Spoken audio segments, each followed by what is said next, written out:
Welcome to A Corporate Time with Tom and Dan. I'm Tom. I am Dan. Samantha's here. Butler's in the other room. I did a chopper test this morning. Yeah. Where I opened the door, and then I busted in real fast, shut the door behind me, locked it really, really fast, and he jumped up and came over, and he's like, "What do you need, boss? What are we doing?" He literally made handguns. Yeah. As if he Charlie's was, Angels. Yes, as if he was Charlie's Angels. I'm not sure what that was going to do. But Well, I thought he was going to double axe handle somebody, but I got to tell you, that guy's ride or die, Yeah, and I he is. tested his loyalty this morning, and he passed. Yeah. So he gets a pizza party later today. Yeah. all right. We'll be giving him a pizza party. But here's the thing with the chopper. By the way, I didn't even notice that you came in the door. I know you didn't. Yeah, I know you didn't. Not only did Tom not notice I walked in the door, I didn't walk in the door. I flung the door open, sweaty, ran in, slammed the door, and then locked it as if someone was chasing me, and you did nothing. Yeah. Definitely, when I'm being killed, I'll be screaming, "What's it?" You'll I be have no idea. on the phone with Tony, I won't even scream. re-explaining a hat while you're being fast stabbed 100 times. Yeah, but the chopper is loyal to anyone around him. That's the thing about the chopper. Yeah. So, for instance, if whoever was around him the longest. Yeah. Or like if someone had killed you, and then the killers left. The chopper will just be like, "What do you need, boss?" Yeah. To him, Yeah, he's yeah. the new boss. Exactly. Yeah. So Yeah. it's whoever. It's like a video game almost. You know, Yeah. you're like, you used to be the assistant of the bad guy, but now you're a playable side quest character. I like it. Let's do this thing. Nerds. Nerds. Nerds. Jock, nerd, jock, nerd. It's Nerd Jock with EJ. How you doing, EJ? Good. How are you guys doing today? Pretty good. Pretty good. Daniel had busy morning at the bank. I'm sure. Well, no, I'm still handling stuff for my mom's, and we'll probably get into it in another segment. But I'm still handling stuff for my mom's estate, and it's just I've never seen a process that almost feels like it's deliberately made to make you sad for the rest of your life. Like it is engineered to make you sit quietly while someone's typing on a computer and asking you every intimate detail over and over and over again. And it's like, why can't you just do all of that and have me swing through, sign it, and be done with it? Why do I have to be there for the process? It's I don't make clients sit and watch me edit a commercial. Maybe you should. a lot of government. a lot I don't of want them to have to do that. government procedural paperwork stuff is also super antiquated It's and insane. it's yeah. laws that were made back when they use terms like homestead or something. You know what I'm saying? yeah, Like, exactly. Homestead. I'm not in the out west. Like, Let me get my divining stick and try to find some I live water. in Castleberry. Like, I But don't you call it guys a know, homestead. we'll get into that later so I can yell and scream. But let's do fun stuff right now.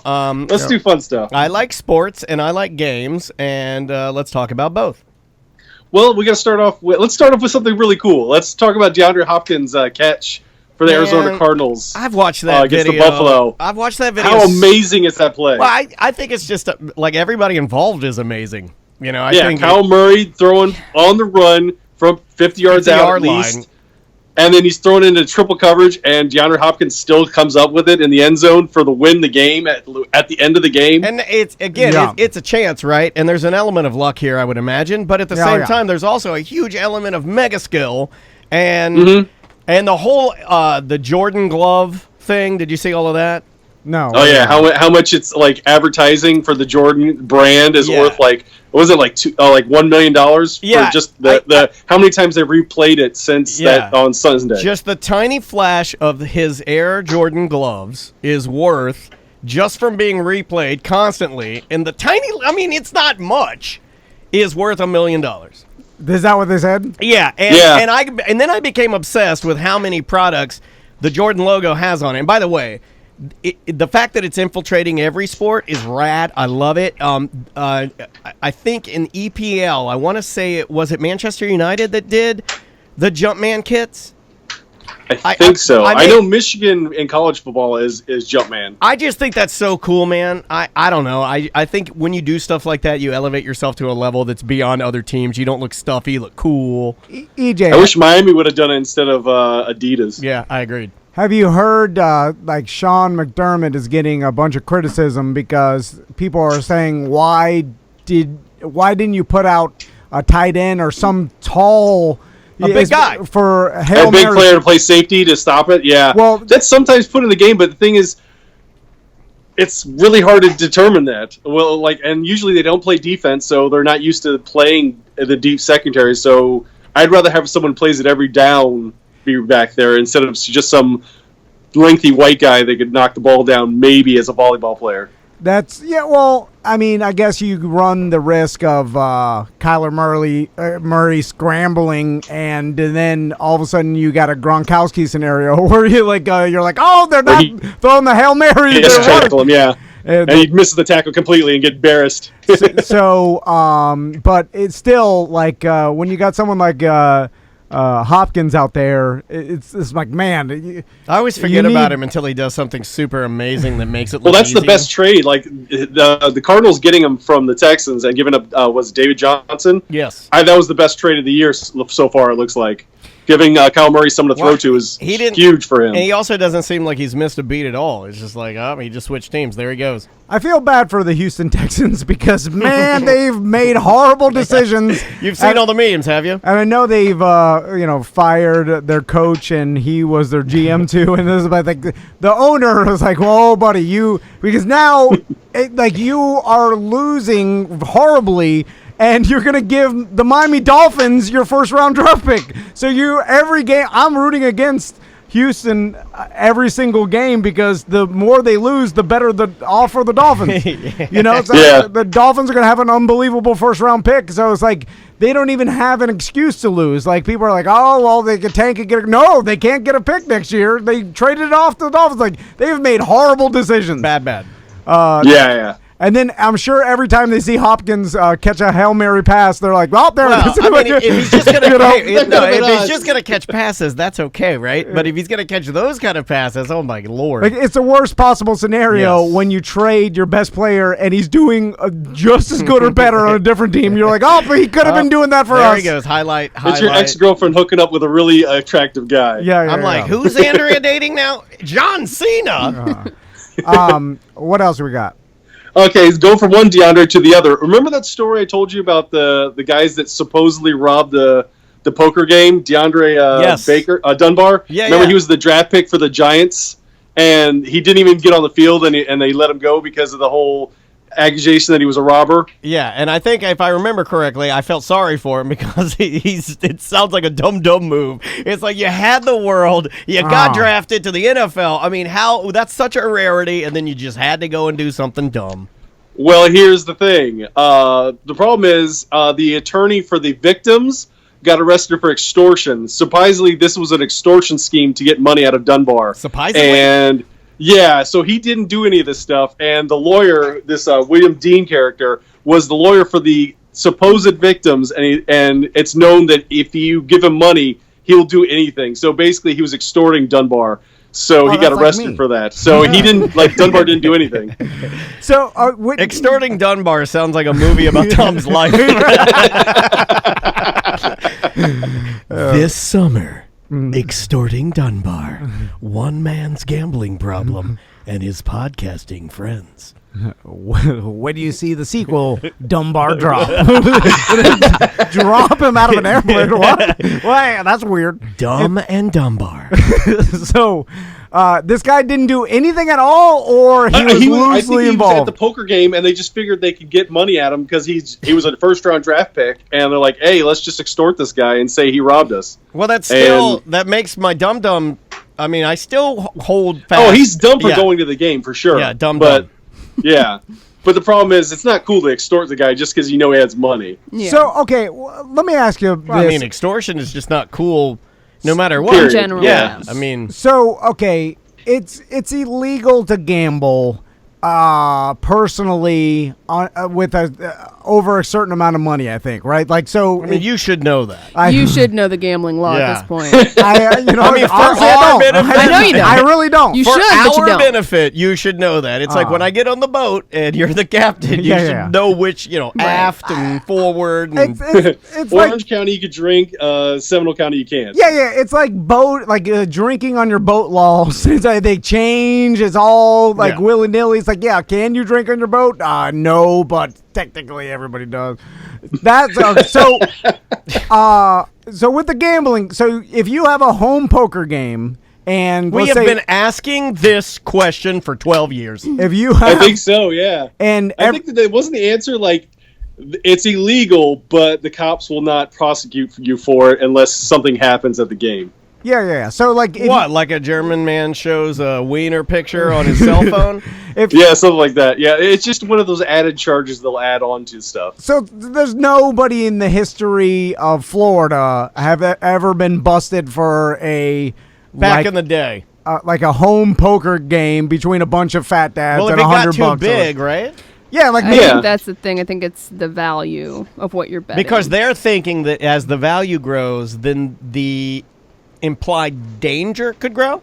I think it'd be more like a tax.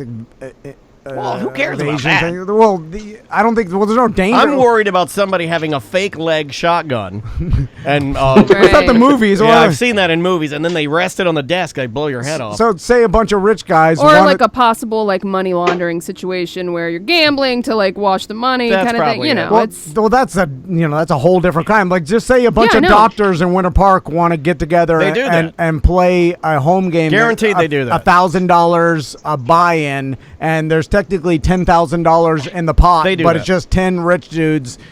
Is that illegal? Well, yeah, there's a story about. Isn't there a story Impossible about to Tobey Maguire, Ben Affleck, and a bunch of actors in a home game, and they were betting thousands of dollars per hand, and it got busted up, and they got in trouble for it. I think you ought to be able to do whatever you want with your money in Well, your home. here's that's a movie that's out, and it was based on a true story of Hollywood actors. And what they were doing was kind of extortion a little bit, where they were basically really good poker players and would invite producers Whales, right? and rich people just to come play with them, and then they would basically, through a fair game of poker, just take all their money because they were better inviting players. Juan to a party. You know he's a good cook, so you know he's In a bringing cook-off. good food. Yeah, So technically, you're taking these people's money, but you're taking it under the rules of poker. But then I think it got. But you're going to take it. Yeah, but I don't know. Yeah. But that shouldn't be illegal anyway. But I guess don't think so either. so it is legal, but it is also state to state, right? So in Florida, they don't regulate online gambling or allow any casinos to operate within state lines, but since the state laws don't mention online gambling at all, it's technically legal to gamble with offshore-based casino, poker, and sports betting sites. I knew For that. home games, so home poker games are permitted in Florida so long as they fall under a few strict guidelines. The game must be Don't held drink White Claw, only drink beer. must be held in a residential dwelling and must be defined by law as a penny ante game. You got to have one Gators flag hanging over the poker table. The rules state that the pot in a single hand of poker may not exceed the value of $10. Oh, my God. yeah. But so if you're playing with $1,000, what are the cops aren't going to come knocking No. your door, No. arresting a No. bunch of doctors? No, the answer is No. no, because this is written so they don't have to do anything. Because they're basically saying, This is the hey, law, yeah. it's legal, but just be cool, bro. Yeah. Yeah, basically, yeah. Don't do anything crazy at the game just because you lost. What else you got? Yeah.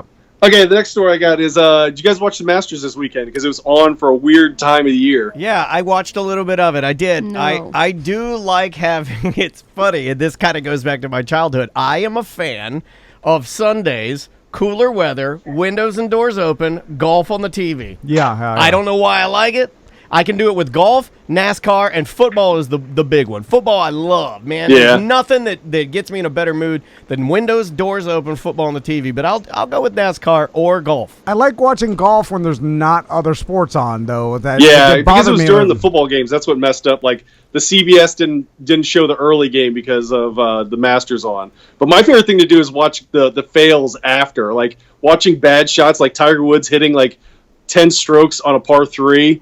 Because he kept on putting in the water and in the bunker. He put 3 in the water, but, like people, I guess, on that particular hole do it all the time. I mean... Yeah, because it's a very steep incline right in front of the hole. Yeah. Then he birdied, 3 or 4 in a row after or something. He made up for it, but still. What about that? That one hole killed his day. That dude that skipped the ball across the water, hole-in-one on his birthday. I was going to bring that up. Yeah, it was during the practice round before the tournament on, Thursday or Wednesday. And he skipped the ball, and... it just rolls like a good 100 yards after getting on the green and just goes right in the cup, which was amazing. A hole-in-one is a weird phenomenon in sport. And it's crazy to me. I was talking to my wife about a hole-in-one one day just because she has a friend who, like an older dad on a par 3, hit a hole-in-one. It's a big deal. You take a picture. It is a big deal, but I think it can either be, and it's weird because it can either be a big deal or it can be like... pure luck. Or nobody even cares, right? Like, what if you were out there by yourself? I had buddies that were really good golfers that would have to play by themselves round after round just to practice, right? No way to prove it. I know. Yeah. Can you imagine hitting the best shot of your life and then it literally is meaningless? Well, it's meaningless. Here's the thing. Nobody cares but you, though, in hole-in-ones, especially for, normal fat dad golfing. If you made one, I'd think that was really cool, dude. Yeah, but I'd assume that you did 2 mulligans before it. But it's also a luck. Like, if I made a hole-in-one, and for a lot of just regular... guys that golf on the weekends, a hole-in-one's going to be pure luck. I mean, when you start getting up to, the Masters level, you could actually say, wow, that guy has a good chance of making a hole-in-one. Their ball control is ridiculous. Yeah, but I remember my brother-in-law made a hole-in-one, and he's got a giant blown-up picture in his bathroom of, the ball in the cup, and then, him. I would do that. I think I would do that. Butler's it's rare. Some people, for non-professional golfers, you can go your whole life without hitting a hole-in-one. My dad never got it. He played golf all the time. Take a picture of it and put it up in your house? I would put the ball up in my house. I would in a shadow box. I damn sure would. People golf for 25 years, never get a hole-in-one. Yeah. It's pretty rare. I mean, there's some dumb stuff we have, like a dumb picture of me in front of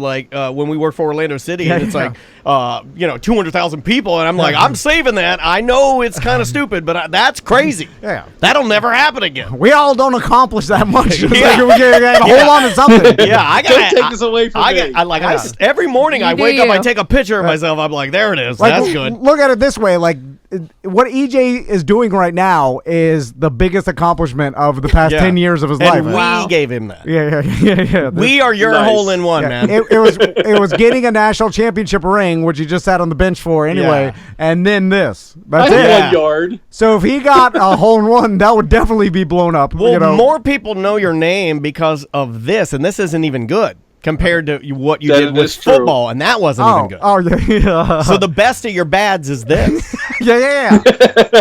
I signed a football the other day for a Miami fan because he knew I played for Miami. Well, that guy's an idiot. Yeah, you valued that football for sure. You just ruined your football. Oh, you're staying by football. Nobody. Oh, God. He was clowning you. I think he's clowning you. Who wrote penis on my football? No, he was a fan. It was for his friend who's a big Miami fan. I'm like, he knew who I was, which was weird because he knew the whole roster from Miami. Hey, you're the last piece of the puzzle, anus the penis. Hold on. I mean, you can I've got the whole class. I mean, you can get someone. I mean, you can go to prison and get old Winslow to sign a football. And he's way better than you. Football. Tom's going to Kellen Winslow. He visited him in prison. See, I know he's a rapist, but I mean, he's a famous rapist. No one even knows who you are. Anyway, sorry. That's the worst movie that Cameron Crowe ever did. Almost Rapist. It's terrible. What else we got? Well, we'll finish up the Masters. The guy that won by 5 strokes at the end of the tournament, but having a stroke yourself under there. par, which is a record for the Masters. I think your boss is on the internet again. EJ, I heard this. Maybe theory. I don't know. I heard this theory, and I thought it was pretty smart and plausible that they believe there would be a way better scoring this Masters because there's no audience. And less people, yeah. And even the increase... Oh, the Orlando City factor. yeah. Well, I'm sorry. And I imagine if you're a golfer... We need to lock down so Orlando City can win the playoff game this week. I know. We're going to talk about that. Going to that match. I think you're right. Don't go. You shouldn't go. Why? Because they're going to win. If you go, they're going to lose. Okay, hold on a second. Come Tom's on. trying to finish his point, and you're really Tonying all over him.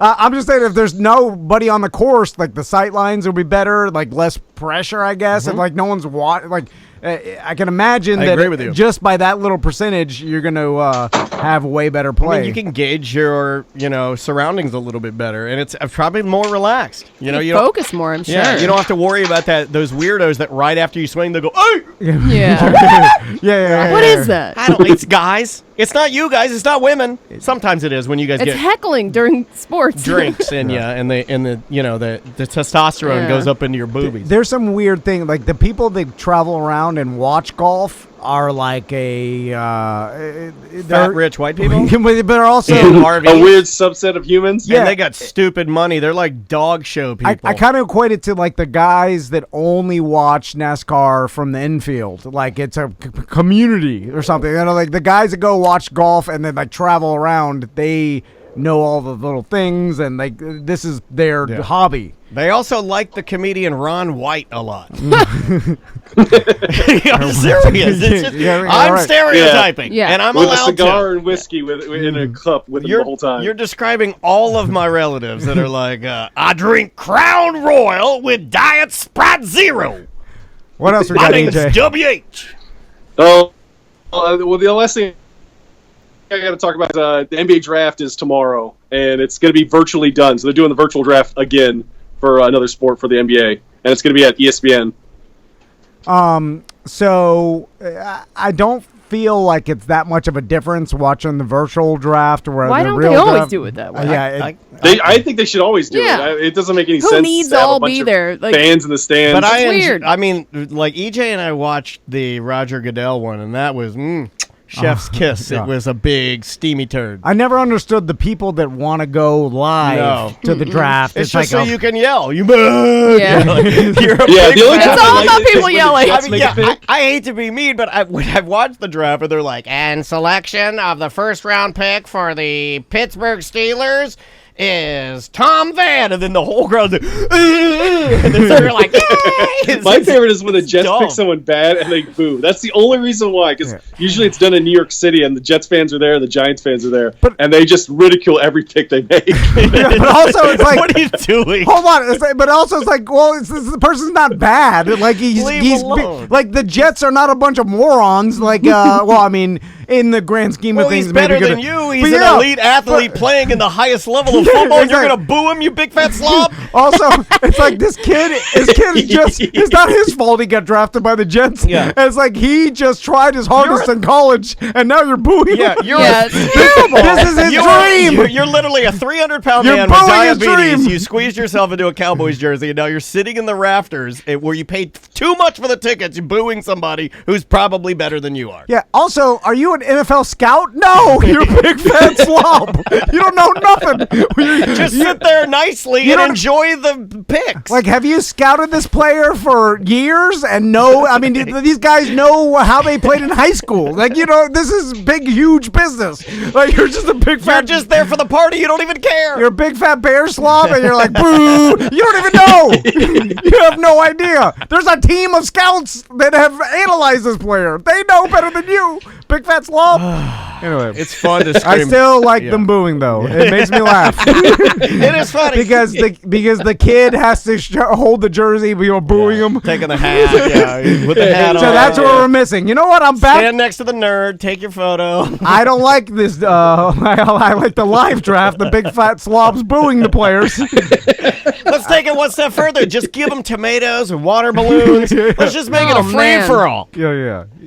You throw it at these 22-year-old kids that are millionaires, by the way. Yeah. They're already richer than everybody in the room. I'm gonna hit Patrick Mahomes with a rancid pineapple. And you're booing him and throwing stuff. That hurt.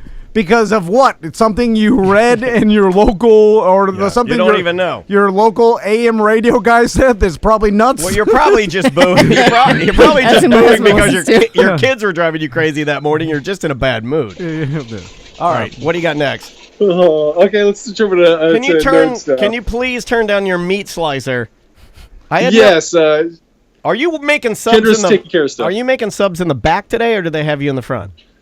No, but have you seen that video of the lady falling asleep while she's making a sub at Subway? That's sad.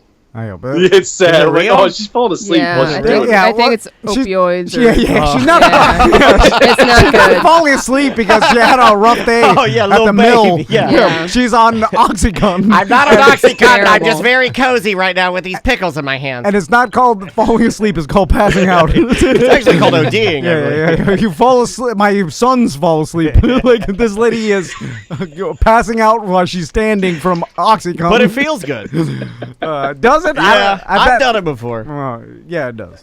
I've done it before. I'm sitting in a It chair does waiting feel on my good. wife to try on some dresses at Burdines, and I'm sitting in a chair, You're nodding off. and I'm falling asleep. I'm like, you know what?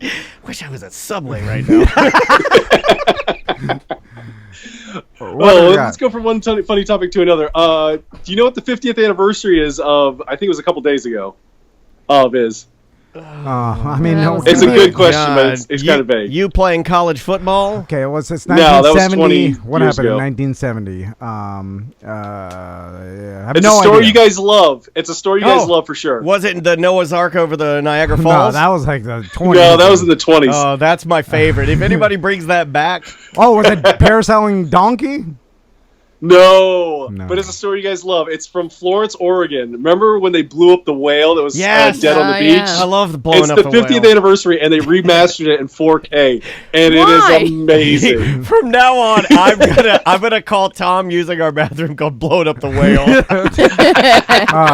So to remind everybody, there was a beached whale that had died, and then their solution was to blow it up into giant pieces so they could easily. so the seagulls could take it away. Yeah, but the giant chunks like hit cars Oh and crushed yeah, it things. was and- a used- terrible. yeah, and these thing. are government officials that blew this thing up, not just some rednecks that were like, "Hey, we're gonna blow up this whale." No, this is like the Department of Transportation in Oregon that decided to do this.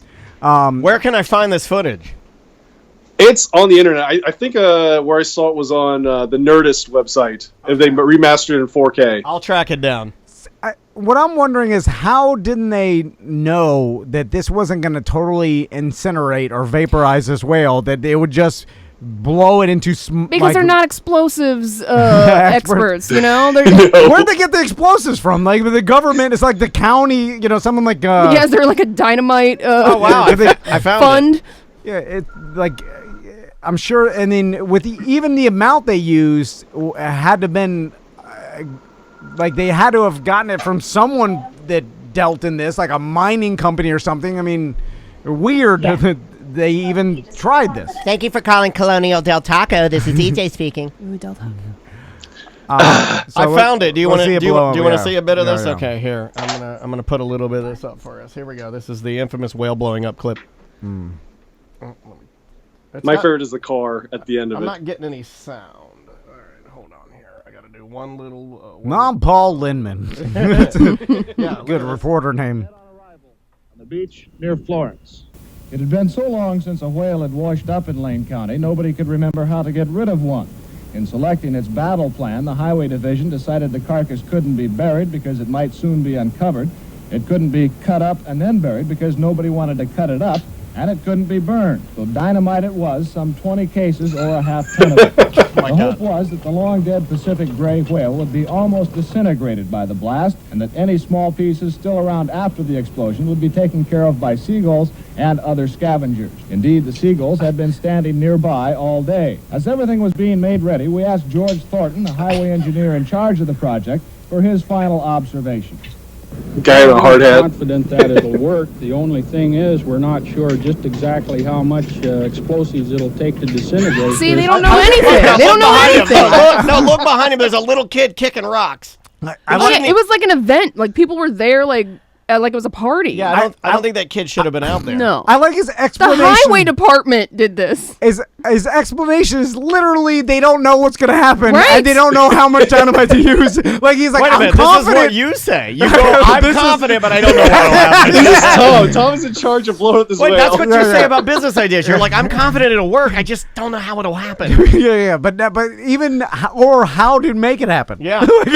like I know, But it's happening. I'm confident in this end result that I want to happen, but don't know how to make it happen. It's like, what are you saying? Well, that's what happens. Do you guys remember It just when blew a giant chunk onto a Mercedes. Do you nearby. guys remember when these type of events were like, now this is an event. All this other garbage we've been dealing with during COVID and election. No, that's not. These are depressing. Now this is something I can get behind. Let me see it blow it up. All right, here we go. Well, Old George Thornton here. Here he goes. He's going to blow it up.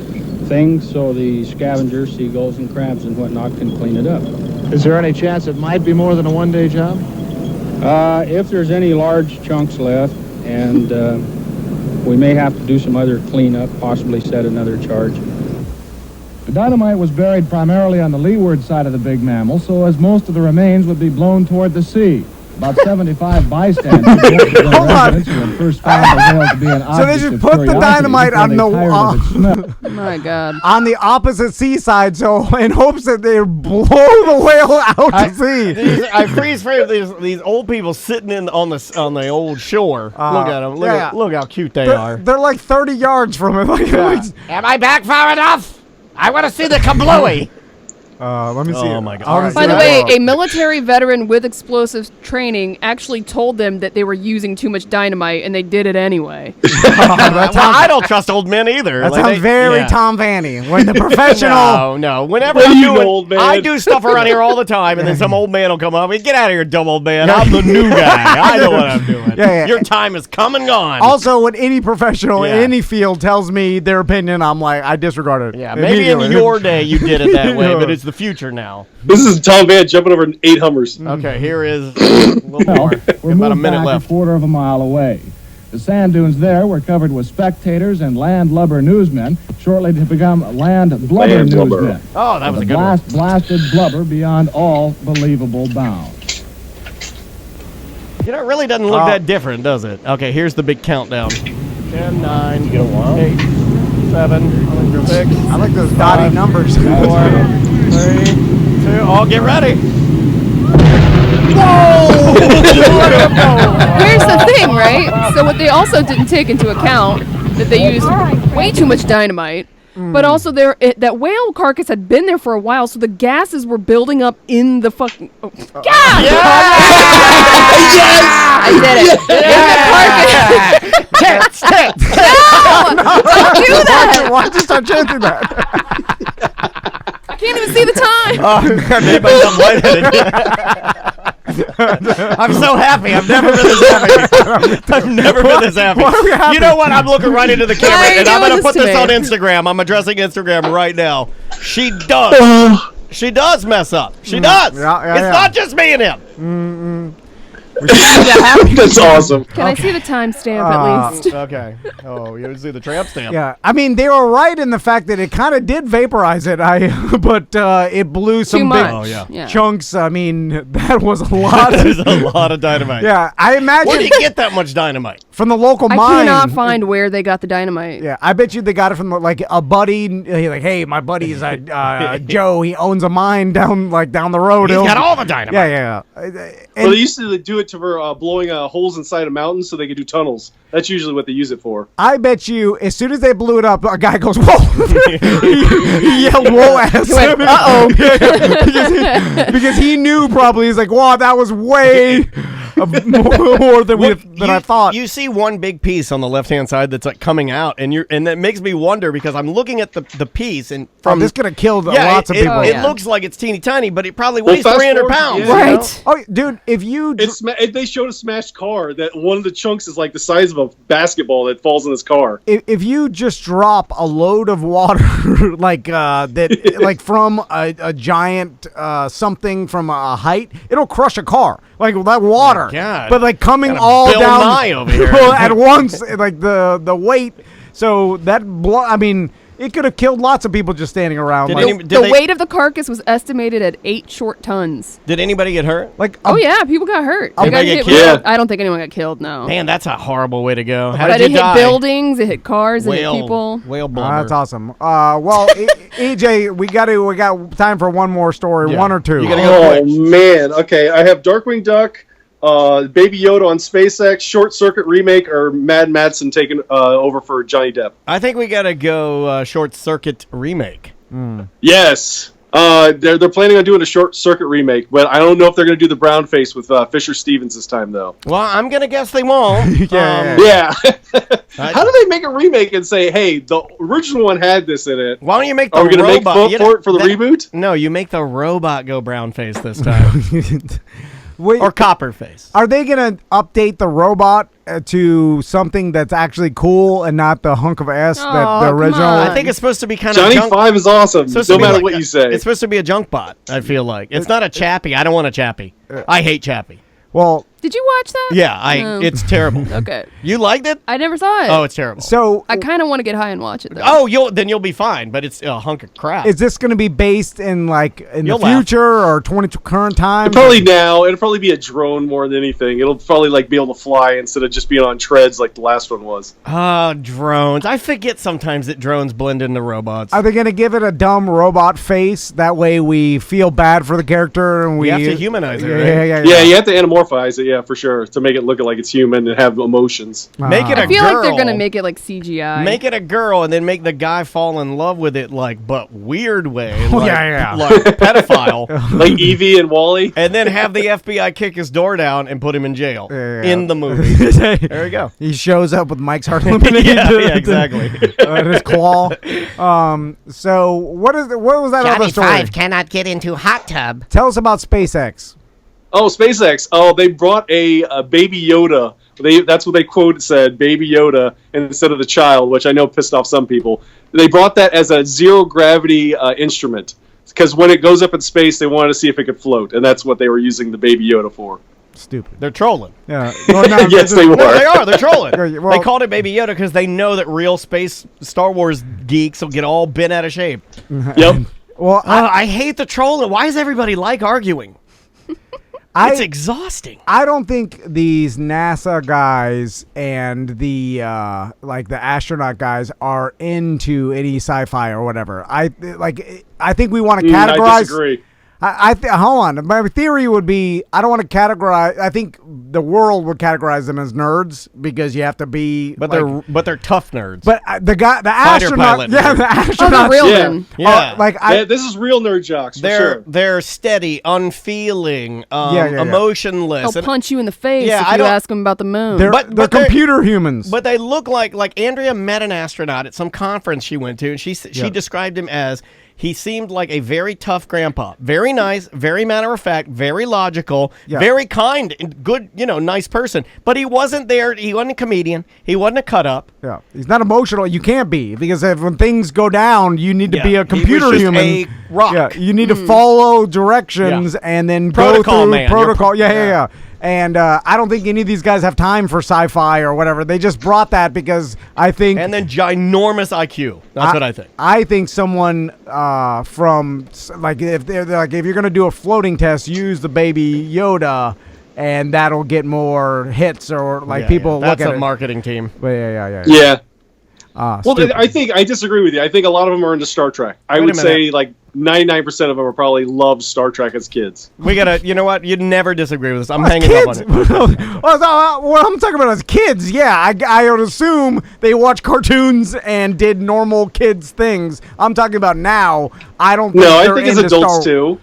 Those astronauts don't strike me as being into Star Wars or anything sci-fi. They are computer humans. So you're kind of thinking on the vein of when I ask my doctor buddies, hey, you don't watch Grey's Anatomy, and they're like, oh, yeah, that's garbage. Yeah. That's what you're going. I just don't think they're sci-fi. My cop buddies don't watch old NYPD Blue or Special Victims Unit or any of that garbage. But that, and I just think their mentality. I do watch news radio though, a lot of news radio. You like Joe Rogan back in the day? I did like him then, yeah. Yeah, I did. Yeah. I was a fan. Man, imagine if you're sitting there in like 1998 and you're watching Fear Factor and you're like, that guy is going to be the Future broadcasting. David Letterman of 2020 or whatever. I will not agree with that. I mean, in the vein. David Letterman's still around, by the way. I know, but yeah, he's doing big stuff on Netflix. Yeah. I know what he means. All the time. You got to not hyperanalyze the comparison. I just mean if you do this guy's show, it'll move the needle and change your life. Right. Like it was, or Johnny Carson, I guess, of the I think that's probably he can put you on the map if you're on his show. Yeah. All right, EJ, we gotta go. Okay. So what else? Have you been doing any comedy at all? You're done with that, right? No, I think I'm going to start at the beginning of the year if we don't do lockdown. But my son is starting jiu-jitsu. He just started last week, and he didn't go to Seth Petrozelli's because that guy poops his pants. That's another do with the karate. Bullying him. Okay, I like that. You should do it too, man. You'd like it. My wife is doing it with him, kind of. She sits there and watches, and she's learned. She tried to put me in armbar. I mean, I hate to say this. That's not called actually training. That's called the moms sit in the mom's room and just watch the kid do a Dukins. If she is doing it with him, I mean, this sounds a little traditional for me, but what kind of father lets their kids go and do the jiu-jitsu with the mom? Well, she can go. It's over with by the time you get done with work. Jiu-jitsu is a dad's game. And a mom's game, but, come on. You should be doing it with him. I'm scared of the sensei. He's a lot scarier than Seth is. Now I know why. Now I know why she's going. Yeah, sensei. All right. So, all right, EJ, bye-bye. I like that. Man. Cold in. I gave him that's called the Matt Lauer trapdoor. I just hit the button and he falls through the trapdoor right into my cave. What's old Matt Lauer He died. doing? He died? No. Oh, okay. I think he just disappeared because he knew better, right? Or is he facing legal stuff? I don't know. Yeah, he's probably still embroiled in a bunch of mess. When his hair started going gray, he started to get that weird thing when guys shave their head and their hair goes gray where he got like... tennis ball. Yeah, the tennis ball. Yeah, the patchy, thinny tennis ball hair. Yeah. He's going through a divorce. He just had to sell his $44 million mansion. He'll be fine. Whoa. Yeah. So you go into hiding and that's it, right? Although... You have to leave the country, right? I mean, once I'm sure all is legal he's trouble. A pretty known. You got to grow some facial hair. You got to grow a Paul Senior. You got to grow like a handlebar mustache. You got to grow your hair long, and then you got to assume the role of like an old metal roadie. But he's more well known here. I mean, I'm saying you leave the country so that you live a life where no one knows. He could just move to like middle America and grow a beard. No one's gonna know. He looks like the average white dude. But he can't do that because you can't move to like some little Midwest town. Yeah, it's like Dave Chappelle. Everybody, the whole town knows. Yeah. Well, his ego. I don't think move to Amish land. I don't think his ego would take it because he needs that attention. He needs that power and that control. But we've also said small towns, they know more about their neighbors than big cities. They're more nosy, because there's less people. So if Matt Lauer moves into town, the neighbors are going to figure it out. Well, he should move to like a very big city in another country then. He should move to New York. He should become a newscaster. Well, in May, he did break his silence after 2.5 years of being accused of You know what rape. he said? So, I mean, yeah, you're right. He's not shutting up. I mean, just... a few months ago, his ego will not allow him to fade away gracefully because he's not fully ashamed of being a bad person. And Steve Carell was and playing quote, you wants in the to show. work again and cares so much about what people think about him. Yeah. Because we finally know what you really are, and that bothers you because you don't even like yourself. Bam! Have you watched that morning show? I have not. It's Steve Carell playing Matt Lauer. And even what he's doing now or what he said there, they wrote it into the show because once Steve Carell's character got accused, he started trying to figure out a way to not make him look so bad. Trying to find your way out. Instead of going into a hiding, he's making statements. Bye-bye. Welcome to A Corporate Time with Tom and Dan. I'm Dan. I'm Tom. Samantha's here. Butler's here. We're out of caffeine, and no man. It's I had too much caffeine. I may have had too many this morning because I feel How many my did you heart. have? Yeah. Oh yeah. Butler's offering to go. Butler. Yeah. If you got the company card. Yeah. Oh, awesome. Okay. Good. I need my poison. But I had a cup of coffee, and then I had to go to the bank. And then I got here and I had 1 can of Mountain Dew. So I've had roughly, maybe 50 milligrams of caffeine? Yeah, probably less than that. 30. Yeah. I need way more than that. I think I need like 300, 400 milligrams. Yeah, I need that Adderall. Yeah, I need it. Yeah, what do you mean? You're on meth, Tom. You have it. Yeah, but it starts to wear off. That's the thing about you gotta drugs. up it. Is that you do? Your tolerance goes up. Yeah. You're like, stupid body. Why do you get used to it? I'm at a point now where just do the same thing every time. I'm at a point now where I have to go. I take 5 50 milligram pills, and then I'm just a little tired. Like, why does my body adapt to these drugs? Stupid. And then I have to wait 1 day to get it all that back. Can't I do can't do it. It's too hard. 24 hours? No, are you crazy? I could maybe do a 3-hour. I could go from breakfast to lunch. Yeah. How about that? You're asking too much for 1 full day. Yeah, let's not get crazy. Anyway, let's do it. It's okay. Hold on. I set aside a song for you because there's some that we haven't played in a minute, and obviously I haven't been recording any new songs because of not being inspired and just a bunch of stupid stuff going on. So I decided we would go in the Wayback Machine and do a Post Malone. Oh yeah. The one that you like, and let's see if I can.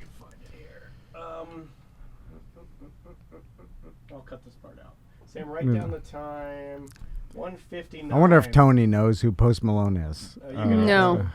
No? I'm taking bets. I say no. God, he's on the internet all the time and on Facebook, so I imagine he absorbs a lot of this pop culture information that he normally otherwise wouldn't. So I'm going to go... You don't know his algorithm, though. Yeah, that's true. I got in here but early and I pulled this for you guys. Just because he monitors the BDM page and sees all those posts, I imagine he's run across Post Malone memes. No idea who he is, though. 100%. You don't think? No. I bet he'll get it within a vague, Hold on, guys. I'm sorry. No, that's all right. What does the chat room think? Post Malone? Do you guys think Tony knows who Post Malone is? I feel like he's listening to us talk, so now he's coming up with a good dad joke. Where are all my damn songs? It's going to be... All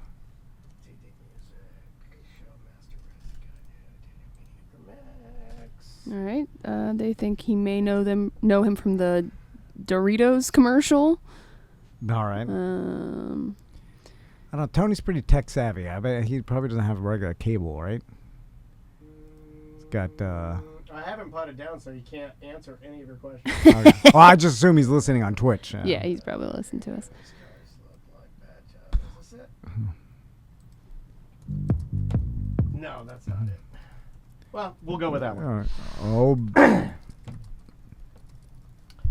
All right, so we'll just go with an old one that I haven't played in many, many moons. We'll go with the old Billie Eilish. Billie Eilish. Refi your house, maybe do a cash out refi. It's just a good business decision right now because the interest rates are so low. So if you got a bunch of credit card debt and expensive car payment, whatever, consolidate everything back into your mortgage. If you have some... if your house is more valuable than it was when you bought it, take some money out, pay off all that stuff, and then lump it back into Don't tell me what to do with the money. I'm just saying. I'm going to take it all out, and I'm going to leave things where they are, and then I'm going to buy a jet ski. There's a way you could do that, too. That's what I'm going to do. Just talk to Brian Zymel and the Streamline team. They'll let you know what's a good decision. Let Brian help you make a bad decision. If you tell him you just want to buy jet skis, he's probably wants that to be the tag. No. You can do what you want. Yeah, but you he's do gonna what be you like, want. Look, he's a free will guy. So, yes, we know you're there, Tony. We didn't forget the guest of honor is here. He's been waiting a long time. King Chex Mix. What are you guys saying? From the kingdom of Chex Mix. I'm waiting here on the line. You guys are rambling on about who knows Stop being entertaining and let's get to the history.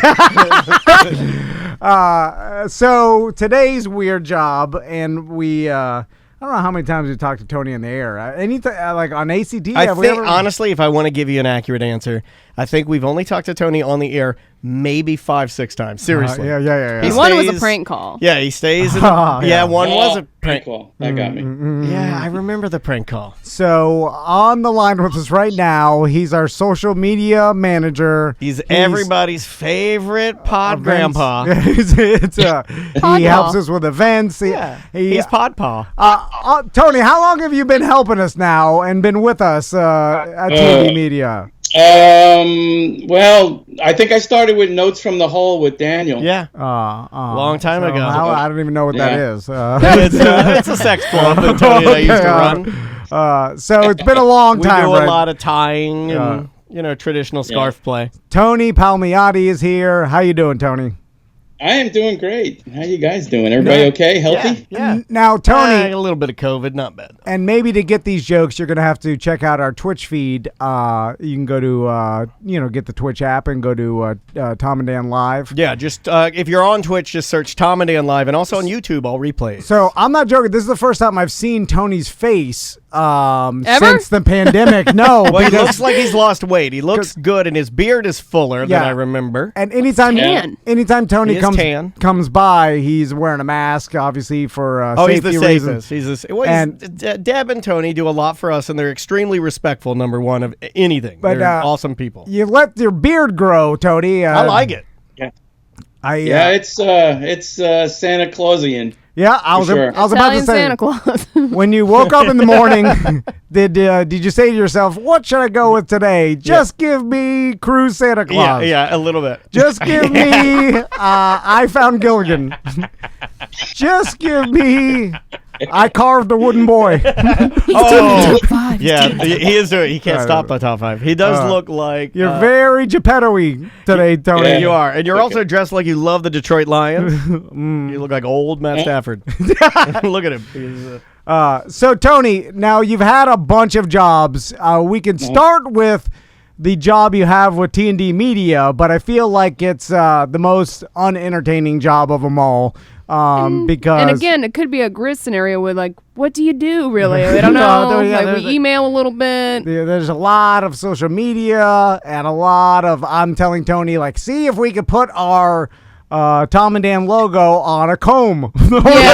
Or 10,000 other things. So it is a weird job. Yeah, it sounds like the worst job of all time. Let's go back. It's challenging at times. So Tony, combs are hard to find.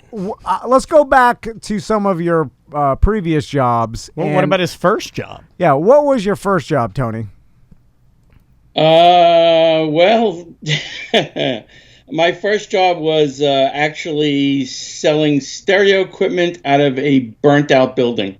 All right. Okay. That's how I describe my job. Mafia. I thought, are you talking about Radio Shack?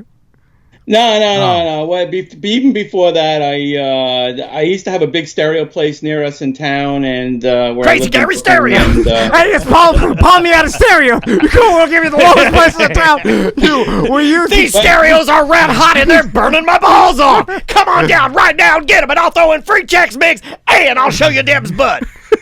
Is this? Yeah, I think I was like 12 or 13, and I really liked the whole stereo thing at the time. And I used to hang out at this shop, and the guys thought I was annoying. Until one day, I think a week before Christmas, the entire building had a giant fire and almost burned to the ground. And get the annoying guy to sell our leftover junk. After that happened, they had all this stuff to get rid of, and they were selling it really cheap, and the guy didn't want to be there anymore. And in the stereo department, he goes, "Hey, kid, I'll pay you like $30 a day if you hang out here and just sell this crap off." Oh, child labor. That's my first job. That's a cool first job. Now, how long ago was this, Tony? Was this like during a time where every once in a while you'd have to fight other gangs on their gangs of New York? On the quadrant? At any point, did you meet Bill the Butcher? Was Bill the Butcher hacking your shoes off? It was in the 70s. Okay, all right. What do we have here? A young rapscallion with a couple barrels of illegal ale? Gonna have to chop those, boy. Prohibition. So would that lead you into your love of technology, which led you into Radio Shack? Yeah. I was one of the youngest ham radio operators around. I think I got my general class license when I was 12, and always liked electronics. Oh my God, you're the Doogie Howser of ham radio.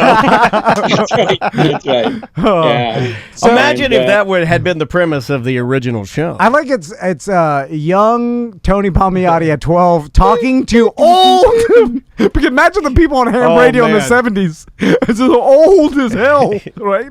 Like, or was anybody into it younger I back almost then? feel like now if you flooded ham radio frequencies with children, the people that are into that would literally salivate.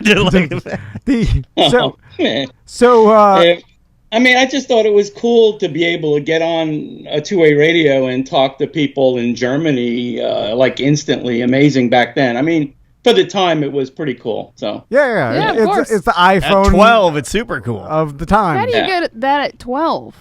You were licensed? I was licensed, yeah. And then I got my tech license about Like a year how? later. At 12? Which I just studied. Look, I found out really early in life, stuff I really like, I'm really good at.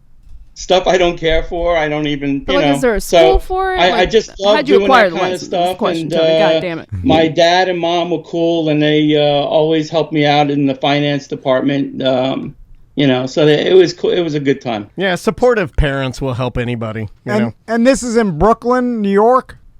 This is in Brooklyn, New York. Lived in a house my parents bought for $23,000 in 1959. That's worth $1.2 million right now. Oh my God. And so you were the quintessential kid that grew up in old school New York, and like I'm trying to paint a picture. Tony Radio. yeah. Hey, it's all the stereo equipment. Yeah, and you were the cool kid in the neighborhood that enjoyed ham radio. I had without getting technical, I had on my two-story house, my parents' house. I had a 20-foot tower and a 4-element Yagi, which is about a 35-foot wide antenna that I used to pretty much, when I went on the air, I pretty much knocked out every TV in the neighborhood. Hey, look what we have here. It's Antenna Boy. Antenna Coney. This guy's got a 4-element Yagi. That's exactly what it was. Did 20 foot high? Hey, Tony's. I'm trying to watch the Yankees here. This guy's over here talking on his ham. I imagine. Yeah, I can only go on from about midnight to 4 a.m. That's the only time I could transmit. So, yeah. Tony, I could only imagine the other, like, New York street kids bullied you crazy, right? Man.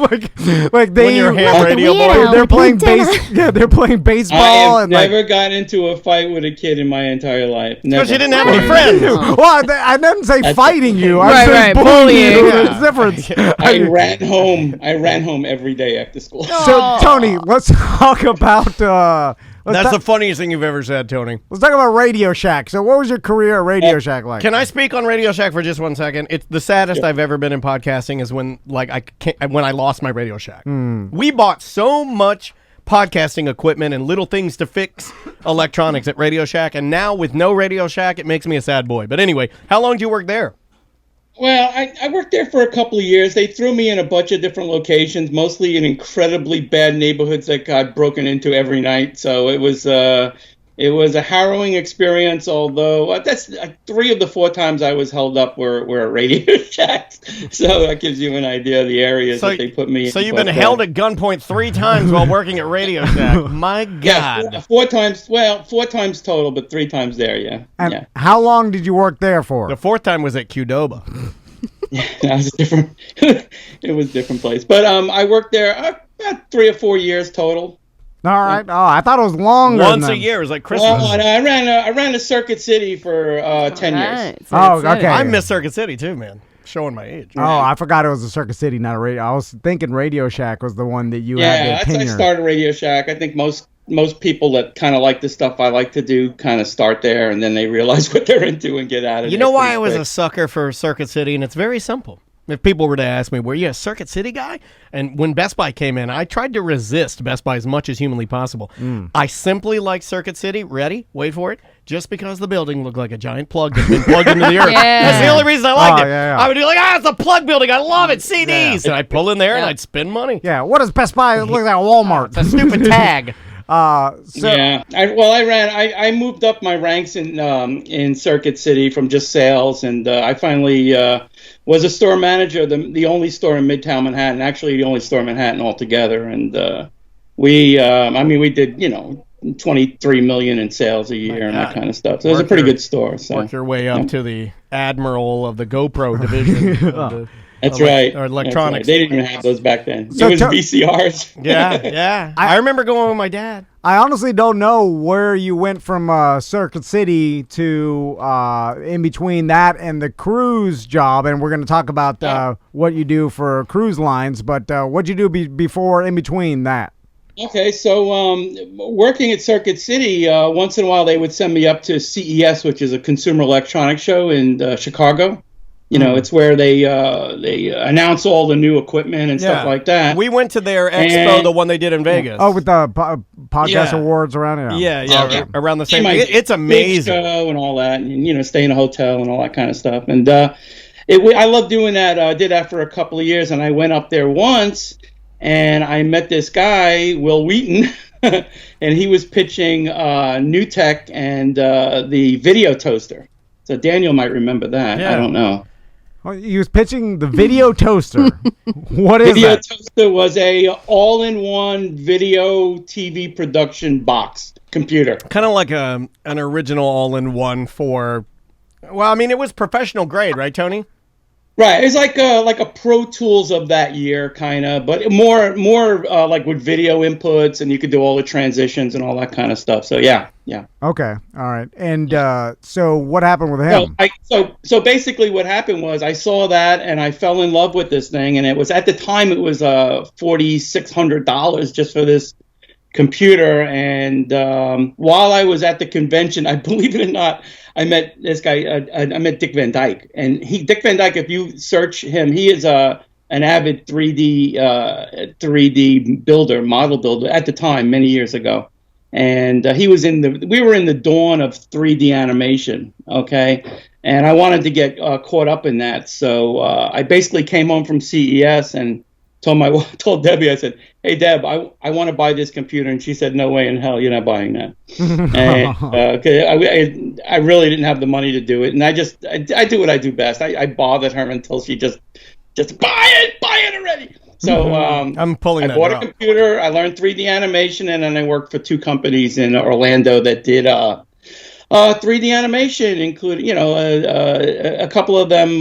did some stuff with a lot of the TV stations, all the what they call the fly-ins and all that kind of stuff, and I learned to do 3D animation, did a couple of video games, that kind of stuff as well. So, that's cool, man. I had no idea you did 3D animation. I probably should have known that. We could have got it was really hard back then. Everything was polygons. Everything was to build it. It was very complex. We don't really ask anybody their qualifications. We just go, you do that job. Beer salesman. Hey. This guy made a couple of graphics for us. Can we pay him any money? Yeah. Can you give us the Tom and Dan, the more you know, shooting star? I think most people could probably do that on their phone now. So. We don't need you then you're fired. Most people. I said this might be my last day. No, it's the old. Oh man. So Tony, how'd you get into the cruise industry? And I want to talk about how many cruises you've been on, because it's an insane amount. It's absurd. It's an amount that I mean, it's got to be close to a record. It's also impressive because my wife absolutely adores cruising and has always. So they try to go T for T on their cruise numbers. And for anybody who doesn't know, Tony's always set up all the Tom and Dan cruises. Ahoy Cruises and done an amazing job for us, our friends, our family, our listeners. And he books personal cruises and puts together group trips, and obviously put together the Tom and Dan cruise, and he does a great job doing it. And it's ahoycruises.com. A lot of work. But how'd you get into that, Tony? It came by accident. My older son was graduating high school, and he came to me and he said, "Hey, Dad, me and a bunch of friends are going to go to Cancun." And I'm like, he just graduated high school, and I was like, I don't know about that, And he was very frugal. He was good, saving money and stuff like that. And we, as parents, were a little concerned because of, just the atmosphere that has down there, and the implications of getting into trouble were pretty easy. So we said to him, "Hey, why don't Mom?" So first I said to him, I said, "How much is it going to cost you?" "Well, it only costs so much to fly there." I said, "How much is the room and all that?" "Oh, it's this much." I said, "It includes food?" "Oh, no, it doesn't include food." We started adding up all the numbers for him, and then I said to him, my wife and I said to him, "Why don't we take you and like 12 friends on a cruise?" I'm just going to get you a hooker. Here's 500. Get a hooker. Had to bring the parents to the after high school trip. You went with them, Tony? Oh yeah, we took Debbie and I took 12 kids, and for the most part, we saw them at dinner, but they were on their own. Hey, and Deb, I'll take they had a blast. I'll take the 6 hot girls to Carla's and Charlie's. Oh my you God. take the boys to the museum. No, we didn't do that. Tony's son's like, "Oh, your old man's coming." God. Yeah, his friends are mad. You're like, they were thrilled. They had a I told the DJ to put on Drake. So you learned kind of how the booking process of the cruise, and to get it straight, Tony, like the cruise industry themselves, or the actual cruise companies, they don't do any of their own booking. That's all done through third party, right? No, every cruise line, you can book directly with every cruise line. But Thank you, Tom. That's why I don't book with Tom's cruise line. You basically, you're basically just talking to somebody that there's a good chance they've never been on a cruise. They're just thumbing through a book or a file to get you answers. That's So what you said you were doing. I'm gonna go Tom's Cruises. I called Tom's Cruises, and he's like, "Hold on, so I gotta go thumb through my book. I've never been on a cruise." Oh my God. Oh, looks nice. Good. This looks good. This looks good. These photos are exquisite. You're gonna love your trip. So that's how it was. Yeah. So you've been doing that for how long now? About officially about 14 years. My God. And since you got into this, you started going on a lot of cruises yourself. And how many cruises have you been on? Counting that one ever. Do you even know the number? We're right at the 100 mark right now. Woo. So that is a ton of cruises. It's 100. Yeah, I think Andrea. Andrea's been we actually have, and I got to talk to you guys about some time off. We actually have 13 of them scheduled for 2021. We don't know how many are going to go, but we have 13 scheduled. 13! That averages 7 cruises a year. Well, Tony, I don't know if you know what's going on right now, but just make it 12 just for luck. I'm just saying. I know what's going on. Yeah. I'm fully. My pocketbook definitely knows what's going on. Or make it 7. Make it 7, or just take away 1. You have a pocketbook? So Tony, fanny pack. Going back to how you originally met Daniel. Because I've known you for a long time, Tony, and you've always been around. I've known Tony longer. The radio world, and was it a thing where you just enjoyed talk radio, even in like New York, when and then you found it here, and then you got into it? How did that work? I mean, I was always a Howard fan, and then obviously we moved down to Florida. The other show that you guys were on was on, and that's where I liked it. And I'll be honest, the talent. I mean, Daniel always made me laugh. You, some of the other folks, not so much. He's right here. I'm sorry. Right here, Tony. You're staring right into his eyes. Yeah, the camera's on me. You're on Skype, Tony. I know. No, but then, Tom. Look, obviously, Tom and you guys were the perfect match, and complimented each other, and. Tell us obviously more. Some of the charm. Why are we so good employed? The business, and that would made it even more funny. So it was great, and you guys. I'm glad. I am so glad. I mean, even if I didn't work for you, I'm so glad where you guys are right now. It's pretty amazing to me, actually. It's great. Remember when the radio station just stole your Facebook account? Oh my god! Because why would you bring that up? You made them for shows, and then And he no worked one so knew. hard. And he worked so hard on this. And no one knew at He the time. slaved on that account. No one even cared. It was the beginning of social media. Just make them, and we got a guy, this guy that does all the work for free for us. Have him do it. Then he did it. And we're sitting in a meeting one day, and there's some corporate person like, all right, who is in charge of your social media? We're like, this guy, like a listener. This really nice man who does it for free. Yeah, he's a listener of a show. It's a labor of love. And they're like, what? Take over the account. They're like, trick him They did. to stealing it from him. I mean, I woke up the next morning going to probably post stuff to get more people on the page and more listeners, and I couldn't log in. I had to talk to Catherine. Oh, we know. I like when they did told that. us. Yeah. I like how they didn't just say like, "Hey, do you mind if we just take it over?" Because corporate, I like that they just stole it. What they did is a few weeks before that they said, "Hey, can you add a couple of people as an admin because they might have some promotions if you want to post." Wait a minute, you just added me as an the old trickery, like not a hey, thanks for doing all this work for us for nothing, and thanks for jumping my hand in the air. Thanks for being on top of it and getting this done before any of us cared about it. Let's trick you into stealing it. Though, if I didn't do that, I wouldn't be where I am right now. Yeah, that's true. Tom tells you that all the time, and I go, "What are you talking about?" So Tony, go back. Let's go back and talk about how you started working with us, because I think it's kind of loosely started with the cruise. And I know for a fact that when I kind of like something and want to work someplace, and I did this when I went into 3D animation and everything, I bothered them every day and sent them a reel every other week. I think I just started making tons and tons and tons of graphics for you guys and helped try to promote that. And then, and I think it was before the cruise, because the cruise didn't start till 2015. You know when it was? It was when we were switching over websites, and we had already had one, and Tony was familiar about what we were trying to do and make things uncensored. So he was, I don't know if you'll remember this. Remember the business cards we had? And Tony did a lot of little Christmas imaging. So it was about this time. I want to say it was in a October, November, December. But yeah. He made like a exactly. logo. I could look back. I have 2 terabytes of data of images and stuff from the show. Do you remember that you made like a bunch of old timey like Christmas decoration images? Oh, yeah. I did that. I used to like doing the retro. And you know why stuff we needed that? This Yeah. is a very ironic, weird. This kind of gives me goosebumps. We needed it because we were running video on Ustream. All right. And we needed images to fill the breaks when we would get up and, use the restroom, get a beer or something like that. So we were still doing this, a version of this back then, and we needed these graphics to go in between. It's crazy, man.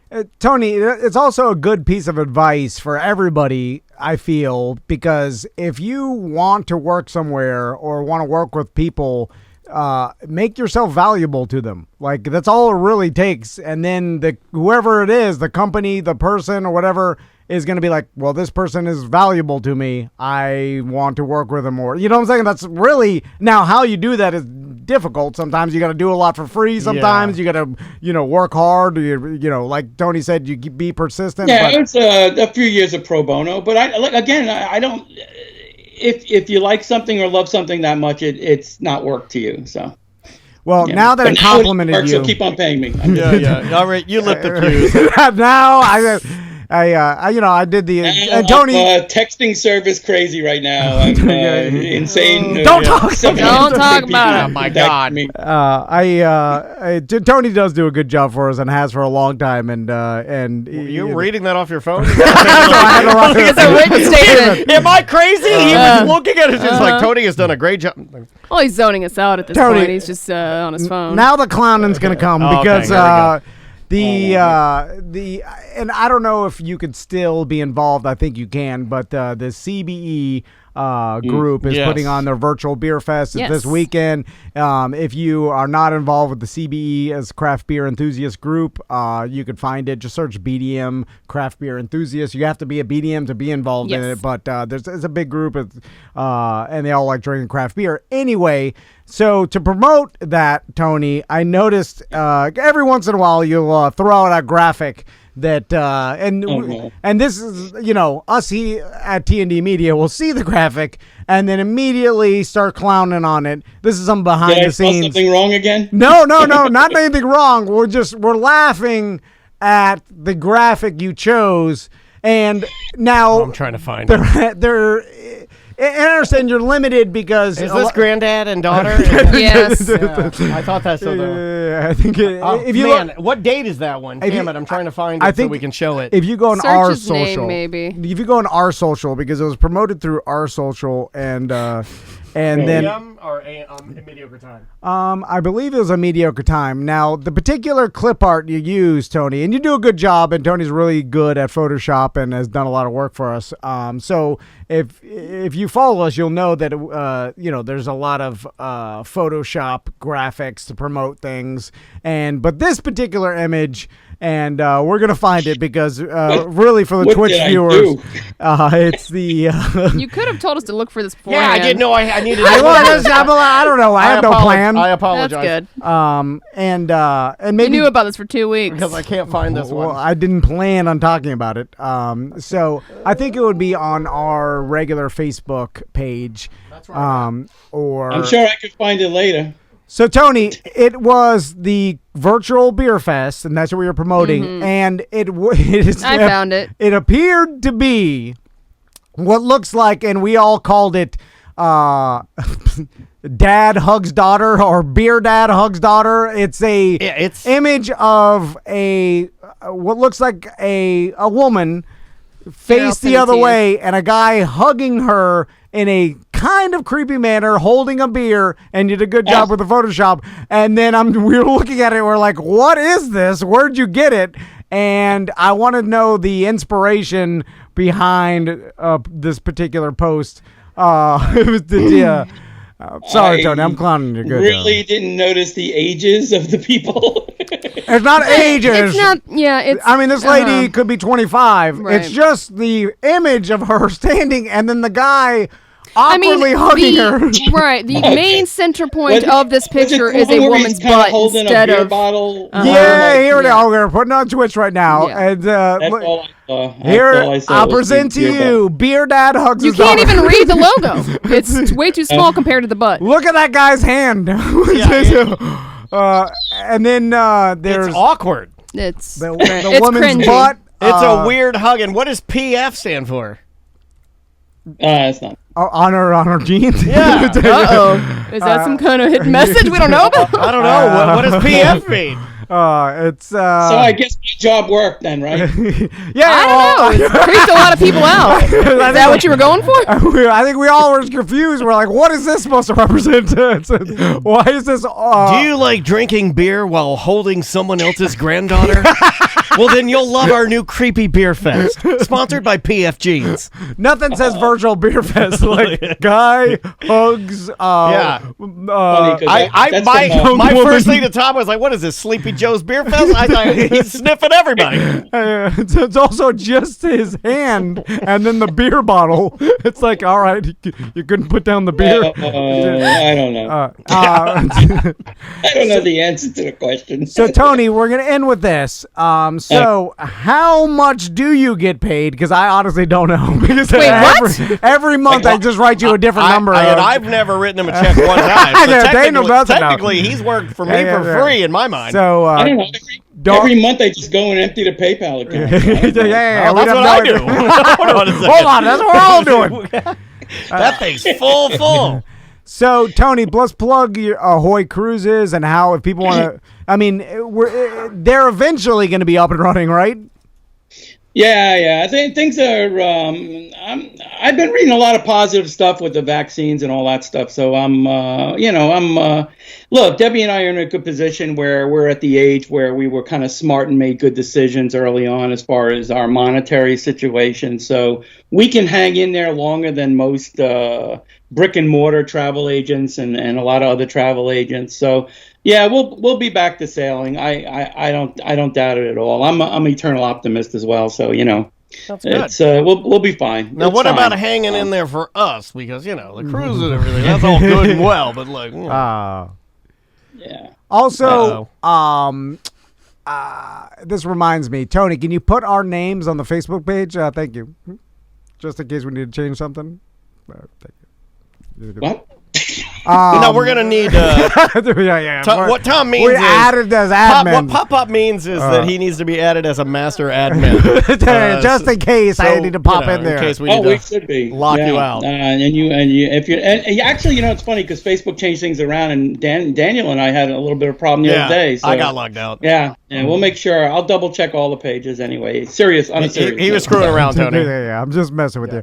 I know. Yeah. Well, thank you, Tony, for all you do for us, and this kind of can count for chatting with the masters, right? Yeah, I feel like this was I get paid for this, right? A weird job chatting. It's both. Yeah. So it's you can check that off your list. This is like a DVD VCR combo.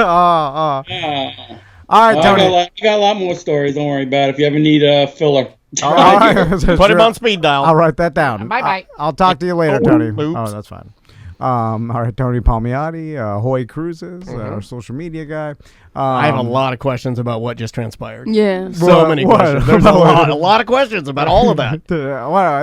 I got no questions. You're satisfied? I've answered all questions. Oh, no. Sam and I have a ton of questions. I am 100% complete. We didn't even go back to Will Wheaton.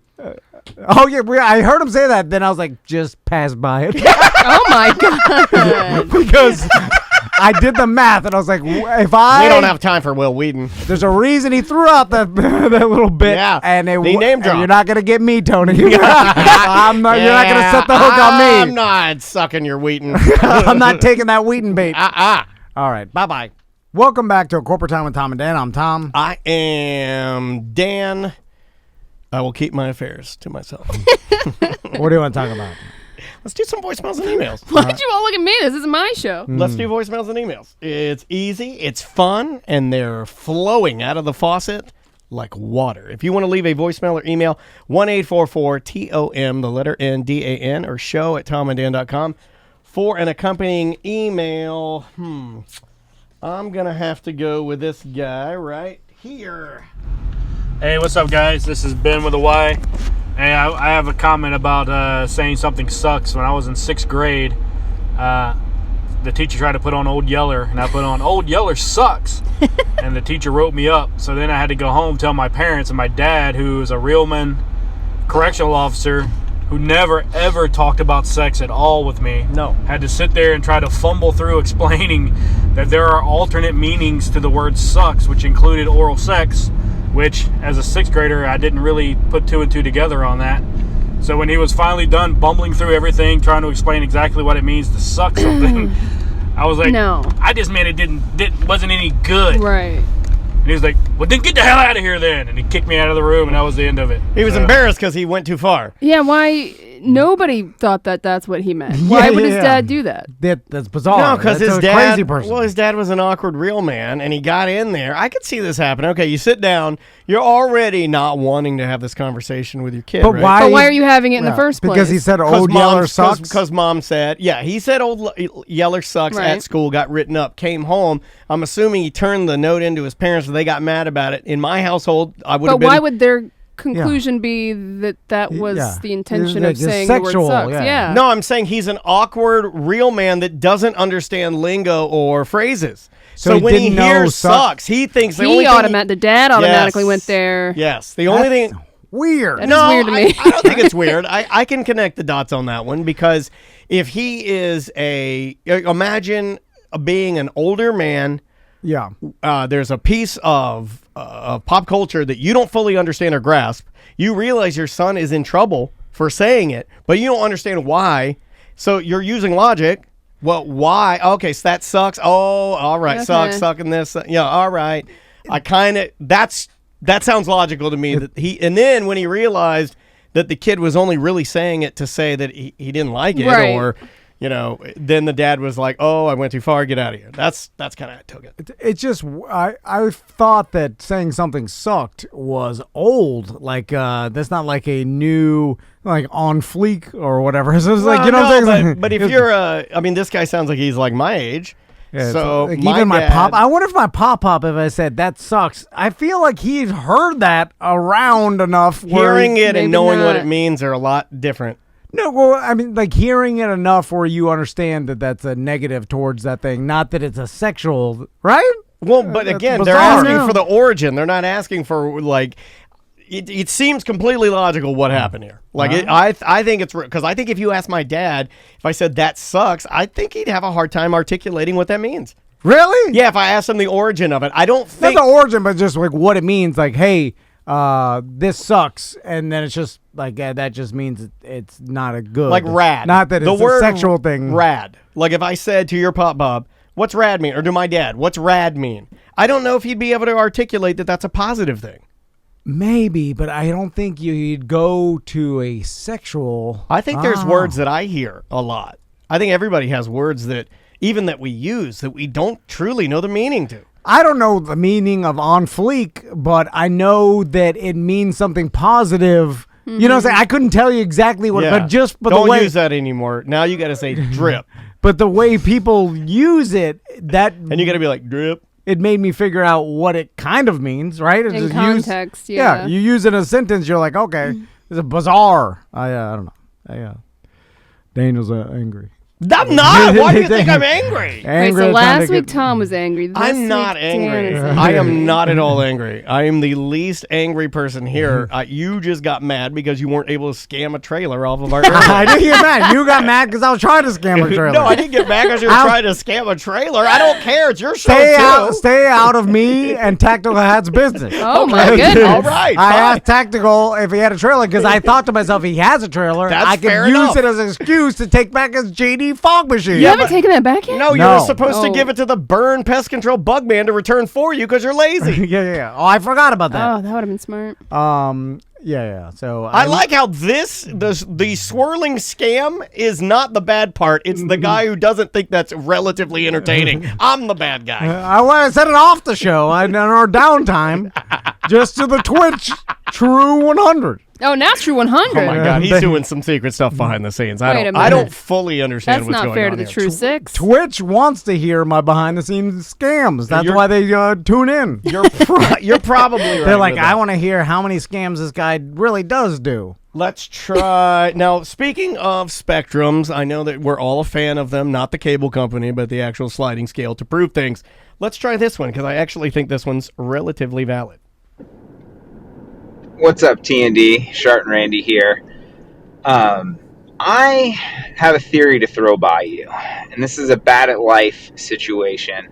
I believe that if you have the quintessential classic tree air freshener, it's a bad at life indicator. Now, there's also a spectrum that goes along with this, where depending on the color of your tree, the worse at life you are. So like if you've got just the green, you're not on top of things, but hey, it's not that bad. If you have the black, you're blowing into an auto lock to get your car started. All right. So let me know what you guys think about this. See if it holds true for you. See ya. When did the black Christmas tree, and I believe the scent or the flavors black ice? Nah. I want to say, black ice, yes. I want to say that's correct. Mm-hmm. When did black ice, the Christmas tree fragrance, get the absolute? When did it become the worst colored Christmas tree air freshener? Air freshener. Also, when you name a fragrance or a smell, like, should you name it something that I have no idea? It kills people, actually. Yeah, black ice, But I have no idea what that would even smell like. Like, it doesn't even conjure up a... Old concrete. Dirty snow? I have Poop snow? It's kind of like the blue fierce Gatorade. I don't know what that is. Is it blueberry? Is it its own flavor? No, it's not blueberry. Yeah, it's its own thing. So, but I don't even know how to describe it, to be quite honest. They've got a lot of things where they put a word like Gatorade ice, everything ice. Glacier ice. Yeah. It doesn't describe, like orange, I can like, okay, a red, I'm like, all right, I kind of get like fruit punchy. And red, they normally go cherry. They don't go strawberry. You would think strawberry, but they don't. They go cherry. So I like Shart and Randy's theory about the air freshener. I figured you might. Because it is true. If you have an air freshener in your car, first, it means you have an old car. Because if you had a new car, it'd be fresh already. There's no need to freshen it. That's good logic. And second, there's so many other ways that are more expensive and probably work better to freshen up your car. That don't look as trashy, that you don't have to hang from your one visor. way is to just pay EMS to detail it once a month, and then your car's always fresh. So then you're taking out cleaning it as a way to freshen it. Then you No, don't clean it. Yeah. So just spray stuff in there. But then there's I'm sure a lot of expensive like perfumes or car sprays or like wipes that have the same effect that make it smell nicer, that are better quality. There's little beads in the little jar that you put under your seat. Yeah. Like those probably smell better, work better, like obviously release more aroma. I don't like the mirror air freshener. Like I'm not a fan of it. Like what rosary beads that smell, not a fan. Christmas tree, not a fan. Novelty flip flop, not a fan. Not a fan of it. I like it out of sight, out of mind. Where do you put it? Under the seat? Yeah. Because I figure if it's up there, Tom. What about the vent? Tom hit on an excellent point. If I can see your air freshener, you have a stinky car. Car air freshener. My car has no air freshener in it right now. It doesn't need one. Yeah, because it's new and it's always clean. It's clean.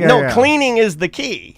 Yeah. I don't know. When you inherit a 2002 Ford can't Ranger speak on that. that leaks inside, you need air freshener. You need the air freshener. The rich pull. You got to put the windows into it. That's all. That's all Sean and Randy was saying. And the air fresheners is like the smallest amount of effort. And the fact it doesn't last that long. No, and it doesn't. It doesn't even smell that good. It smells like a weirdo air freshener. Well, they use them wrong. Nobody knows how to actually use that thing. If you read the wrapper, you're not supposed to cut the wrapper open, pull the tree out, and hang it on your mirror. That's wrong. You're supposed to cut the wrapper and leave it on there and only slide it down gently. Trashy. Look, I'm a directionsman. Who reads the manuals? I'm the manual reader. That's how you do it. And it's supposed to leak out a little bit of evaporated fragrance every couple of days, and it's supposed to last longer. But that's the true way you're supposed to use it. Putting an air freshener in your car. Norm's with me. It's like putting a hat on that just says "I'm poor" because it's a signal. We should make those hats. I would wear it. I would wear it too. Why are you hanging it? You're just showing us that this is the smallest amount of effort you're going to take to freshen your vehicle. What? And you're going to make it smell like a Christmas tree? Okay, Bizarre. You sometimes you fumble around and you fall on these great ideas. Why don't we make an air freshener that just says "I'm poor"? We should. Yes, we should. It'd probably work better than all the other air fresheners we made. And what are we going to make it smell like? What do you want it to smell like? I'm saying this. Black ice. And it's an imitation black ice. Multiple times I'm like, we should make an air freshener, knowing that who uses that? No one uses that. I actually do. No, well, in what way, though? Like, so usually to scrape in my car. dog crap off her shoes. You hang it? Yeah, it's on my rearview mirror. Got one in there right now. Oh, wow. Sport Subaru, Tom and Dan. Oh, my God. Well, that's Who are different. those guys? That's us giving you garbage. Give her the garbage. Yeah. I'm saying if you went and I bought need garbage for inside my garbage truck you gave me. if you went and bought What's up, one, T&D? God, Shark Randy, Randy. shut up. Yeah. They got those ones that you hook on. I've had these in my The truck. vent. The vent Yeah. ones. I'm not a fan. My husband's a fan of those. Because at least it is like a step up to the cardboard tree. I can't get on board. Air vents were not meant to be blocked. They're little. You get the little ones. The designer of that car, the architect who actually made that, did not make it and intending to put a small gel square in front of it that smells like Tutti Frutti. Well, and what if we get an air freshener that smells like Burger King? I'm in. The gross. Because you know how they pump out that gross. scent? It's really gross, but I'm in. It smells like funny. Whoppers in your car. Yuck. Also, I hate the smell of fast food when it's not in my car. I don't mind blocking my AC when I assume there's roaches in there and one's going to fly out of me at any point. Oh, I had a frog in my truck the other day. Remember that? Or ants. Almost killed myself You were giving driving. me a ride home. Once you have animals and insects living in your car and making their home in there, then you go air freshener because you're like, I've got ants on my feet. I had a cat pee in my vents in my Bronco too, and you can't get that out. Yeah, that never comes out. So you have to spray chemicals in there, and then you have to like completely peace out. Oh, we went too long. Yeah, well, stop it. We could do 10. That's as far as we could go. Okay. Do we want to move that to not be Wednesday too? Or? Can. Or I can just cut it right there and we can just keep going and make it longer. Because we got 10 minutes or 5 at least. Yeah, when we talk to Dan. In 10 minutes. Yeah, we can if we keep going. Okay, we do 10 minutes more. Yeah, I'll just cut it right here and I'll just pick up a... okay, there you go. Just do voicemail. It's easy. Here, watch this. I'll go here and then I'll go like... Ooh, cinnamon broom scent. That's what we're getting in the chat. People want a cinnamon broom scent. Okay. Not in your car, right? Hold on, let me start. 3. I hate that scent. 2. We have people in the chat room who want cinnamon broom. For the scent of the... Strong. It's strong. It is strong. You don't want your car to smell like a food, right? What do you want it to smell I'm with like? you. Clean, like a fresh... Clean linens? I like clean linens. I'm a big fan of just the downy scent. I know it's basic, but it smells clean to me. Like a new car scent. Car scent never smells like new car because new car scent is actual fresh plastic.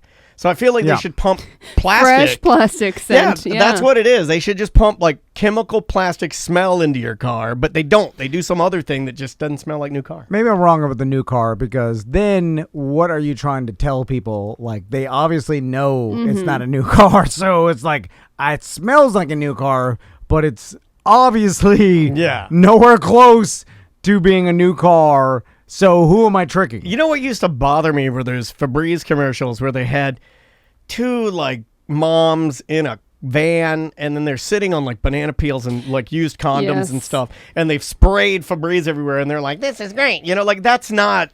No, not accurate. That's not real. No. Febreze doesn't... It's also disgusting. Yeah, it's gross. Clean your car. It's super gross. Especially in like a smoker's house. I've lived inside a house that I smoked in. There's no amount of Febreze is ever going to get that out of there. Like, and you can think it masks it enough, but that's just you because you smoke so much, you burn out all your taste buds and smell. You know, it's like you walk into a smoker's house and it just smells like smoke and Febreze. Yeah. If I had a white cat and I was a smoker, over years would my cat turn yellow?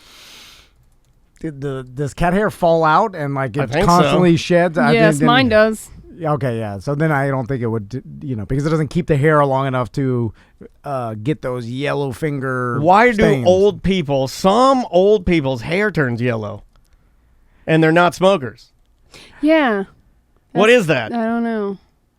They get a case of pee-pee hair or something. It's weird. It's weird, man. I think it's the transition maybe between them going gray and there's still some pigment of, but I seen the yellow. Yeah, it's weird. It's and yellow. I'm like, you have greasy yellow hair, old man. Yeah. It may be smoke because you, and human hair. They're red. Yeah, we're not shedding constantly like an animal, so it could absorb the yellow smokiness. I don't know. All right, we have a confirmation in our Twitch chat room. The ghost of Minute Bull says, my mom chain smoked Virginia Slims and had a white cat. Cat is still white as the driven snow. There you go. It sheds too much. It doesn't, you need time to yellow things like a airport smoking room's drop ceiling. Doesn't take that much time though, if you smoke enough. Yeah. I mean, years to yellow it good, I think. If I took a drag you're not doing that in weeks. If you smoked every day for 6 months, your walls would be yellow. Yeah.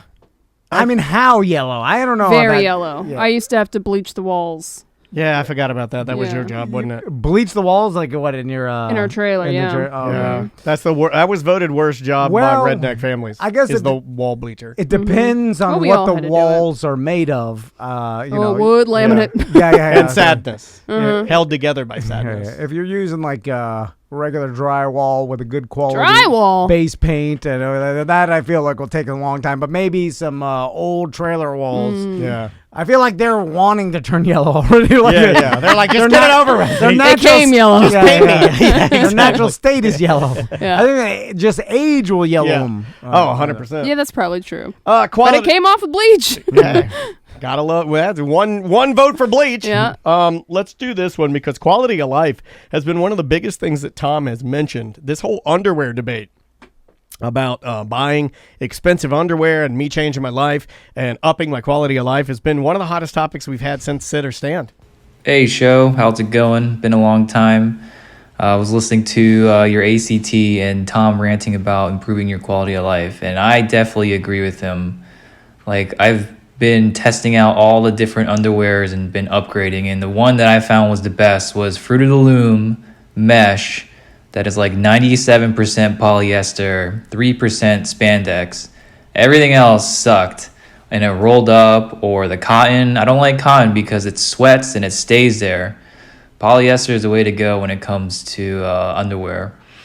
And one thing I'd recommend is, at least for guys, I know people shy away from this, but I got a pedicure for the first time, and man, that was awesome. Like, you get your feet all done, all straightened up. Probably Tom needs it the most. He should be doing it like monthly.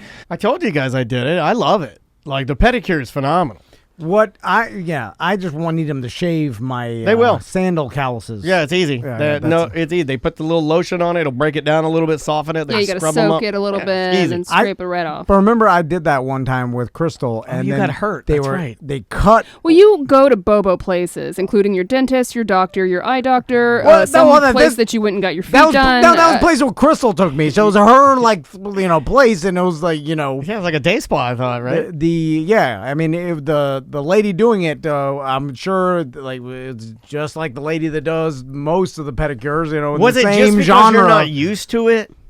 Do you think? I don't know. It cut it, and she it started bleeding. Yeah, like then she did something wrong. Yeah, and then she didn't talk about it, and got me a little thing to Don't talk about it here. Yeah, like she pretended. Here's $20. Let's never speak of this again. The Fruit of the Loom mesh, though, those are actually good. My husband uses those. Is it like a net so you can see everything? No, I mean, if you like bend over, you can see things, but I'd show you, but you kind of have to like zoom in to see the actual. It's so tiny mesh that you can barely even tell it's mesh until you're up looking at it. But it's breathable, and now Adidas makes basically the same type. All right. So. Okay, is there you can get them short too. Yeah, I want them little. Yeah. Is there any theory that those, like a smaller size company like the MeUndies or the other podcast marketing company, they're gonna have better quality, and then like Fruit of the Loom and stuff, because they're so massive, right? You're gonna have less quality than the small companies? Probably make an argument for both. They'll probably do both, where they have their like basic line, and then you can pay a little bit extra and get something that's a little closer to like a MeUndies type. Okay, MeUndies is expensive, and they lost me a little bit this morning because I was almost ready to pull the trigger, but then they sent me an email saying that they now sell pet hoodies. And it made me mad. It angered me. I was like, I don't want to buy my underwear from a company that sells pet hoodies. A hoodie for your dog. They probably they probably bought some sort of factory in China too, and they just were like can print on anything. So they're just like, God, pet hoodies, everything, anything, and they probably throw out test stuff on social media all the time just to see what happens, to see if one's popular, because it's free. Because there's companies. Remember the company, like you probably still see it, like it will print socks with your pet's face on it or whatever. That's like you don't even have to actually have a company to do that. You could just put the infrastructure, the website, and just be like, hey, upload your pet's face, and then a factory in China will just start hammering them out. It's easy to do it. Only you could get a trailer. I know. That's hard. I can get a picture of a trailer on some socks. God damn it. Bye-bye. Welcome back to Corporate Time with Tom and Dan. I'm Tom. I am Dan, Samantha, and Butler O here. So on the phone with us, our buddy Dan Saint-Pierre from Tuffy's Bottle Shop and Lounge in Sanford. How you doing, man? How you doing, Dan? I'm doing great. How are y'all? Good. So Dan, tell us what's going on at Tuffy's, and I want to talk cider after this, because it seems like this time of year is cider season, right? Wow, I like the alliteration on that. Yeah, cider season. But I don't know for sure, because then I could see summertime, like having a cider on the beach or whatever. That's good too. I think winter, every time is cider time, maybe. So Dan, what's going on at Tuffy's first, and then tell me about cider time. All right. Well, man, right now we're just finishing up. We're actually doing our final inspections on our big venue.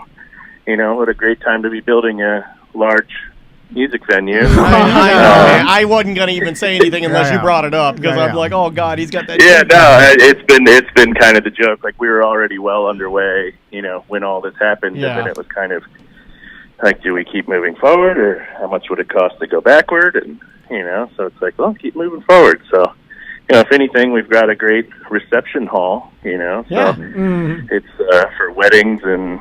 If anything like 2020, divorce parties. And, you name it. Well, Dan, I mean, that's gonna happen, buddy. Eventually, you'll be able to normally use it, so it's not like it's. We're seeing the vaccines slowly roll out. Everything they're saying sounds very, very good. Not to get cart before horse, but it sounds like we might have some good stuff coming. And for sure, yeah. I mean, it's a big enough room where even at half capacity, there's tons of space for distancing and safety, and huge bar to spread out and do all the things. Well, So I was going to tell you, Dan, that Tuffy's is in a better position than most if you're talking about bars, because you have the outdoor space and it's a gigantic bar. And so people can safely, go there and there's room and hang out and be distant, and as opposed to the people that started Orlando's smallest basement bar are really in trouble. You know what I'm saying? You pack everybody in a tiny closed area. If we had one more employee, we couldn't operate. Yeah. So it's you have the luxury of space. At least there's that. We definitely have that. Yeah, our outdoor space has been, on the weekends it looks real good, and it feels good to have people back here, and we're doing the food thing now. So I mean, we're people are happy to hang out, and still, plenty of tables outside, and the weather's been getting nicer and nicer. So I'm happy about that, and happy to see people coming out. And still being safe, still being aware of their surroundings, and but still coming out. Get out of the house. Let's do it. Yep. Now, Dan, let's talk cider. So, am I correct into thinking that we're going into cider season and more people want the ciders in the colder weather, or am I wrong about that? Well, it depends on what kind of ciders you're talking about. I mean, I think if you're looking for something more in a hard cider with alcohol, there's no wrong time to drink that. If you're looking for more of a warm cider, thick, crazy apple juice, this would be a good season for that. We're doing some cider cocktails that, are fun to mix up and do some wintry kind of flavors, some fall flavors, that kind of thing, which is a lot of fun. Is there like a definition? You're not wrong. This is kind of the we get a lot more access to some good apple juice this time of year. I was coming from different parts of the country. I was going to ask you, Dan, if there's like a quintessential makeup, like does cider have to have apples? Is it just apples? Yeah. It would be, the majority would be apples, yes. I mean, then there's, you can do things with honey, which would be more of a mead, or if it's honey and apples, it's a sizer, or you can do pears, perry, that kind of thing. Yeah. But, the majority of the makeup would be apple juice to be a cider. Okay, so it has to be apples to be cider. Yes, the majority, would be apples, yes. But I mean, we add different fruit juices all the time, and it's still a cider if it's, the primary base is apple juice, yes. Okay. So, and also, we're gonna have to make some cider. The bottle shop. Yeah, Dan, why not? So, if I'm looking for a nice present to buy someone in my life that likes alcohol, okay, because you got Tuffy's bottle shop. Obviously, you got a huge variety of stuff I can get there. What would you recommend if I went to you, Dan, and like, hey, I want to buy this for. What's your budget? For my boss or for a client that I really like, what would your go-to bottle be that is universally liked, and then people would be like, "Ooh, that's nice. I like that." Yeah, I think for kind of if you're a whiskey drinker, I mean, we've done some barrel selects and have our own. It has our own labels as selected by Tuffy's Bottle Shop and Lounge. So we still have a Knob Creek Rye. That's a real good one. That's a nice bottle, and it truly is a one of a kind because it was a single barrel. It was one we selected and went up to Kentucky and tasted a bunch of different barrels and said, okay, this is the one. And we have that here at the studio. Ours. And we do some gift bags, gift baskets, that kind of thing. Put that together with some glasses, some Whiskey Rocks glasses. I think you guys have a couple of those from Tuffy's. Me and Butler can vouch for the Knob Creek selected by Tuffy's. That's delicious. Yeah, it's good stuff. Yeah, it really is.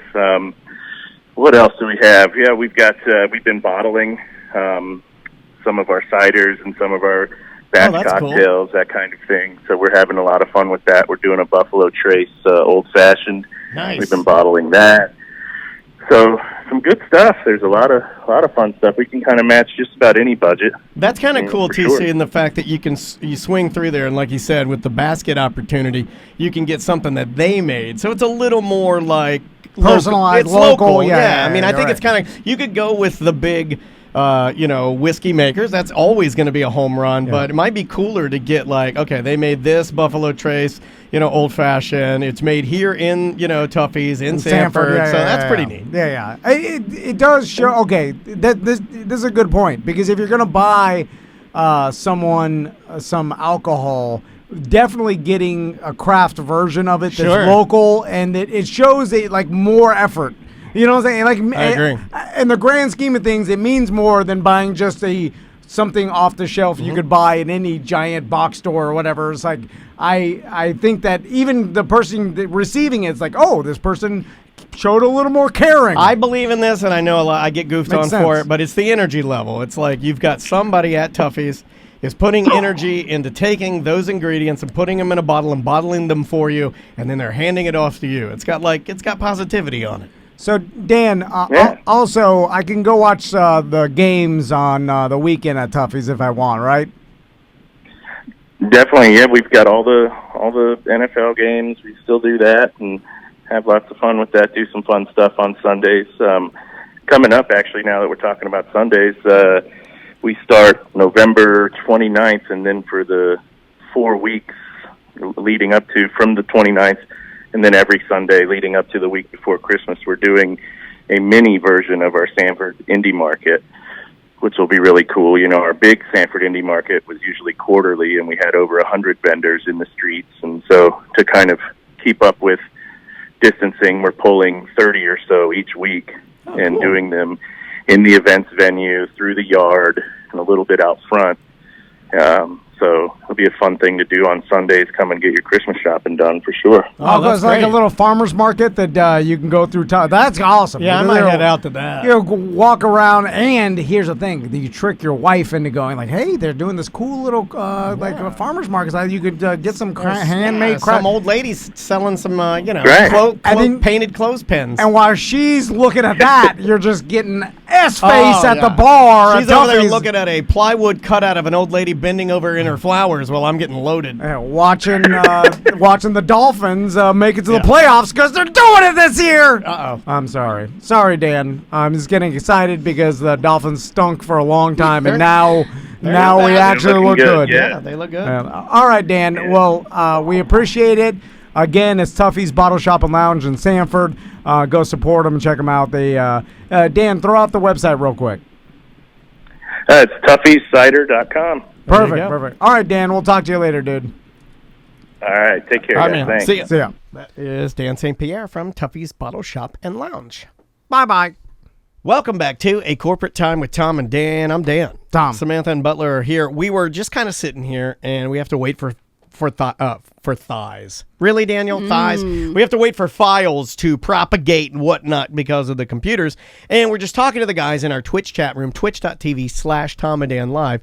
And there's a gentleman in there, Tommy Gilligan, friend of the show, fan of the show, friend and compadre of Samantha and her husband. Karate man. He's a jiu-jitsu man, a karate man. I'm trying to be a little more respectful. Also, he's a hero. I've seen him save multiple drunk people's lives from this show. One of them, both Tom. of them, me and Tom. Yeah. Basically. I think maybe he saved me too. So you can throw me in there. I told him a bunch of entertaining stories on the ride, and that to him, I bet that was payment. That made his year. I could.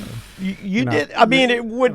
I'd have to see which stories you told. Imagine riding with your hero, and then he tells you like all these insanely funny stories, deep. Some people dream of riding with their hero, and then some of us get to work with our hero and podcast with them all day long, buddy. And I want to thank you for being my hero.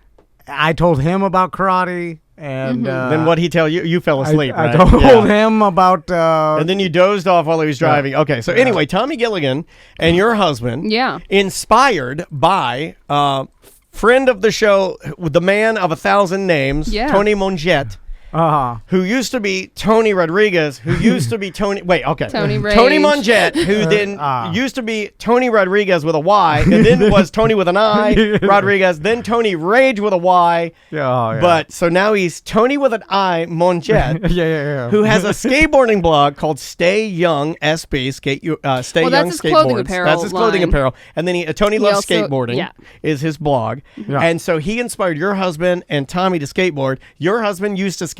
Tommy, karate man, 40 years old, has never ridden a skateboard in his life and is now taking up like actual Ollie skateboarding, At 41. streetboarding. Okay, so like street skating, like Yes. like because there's a difference. Like I understand if maybe you want to take up.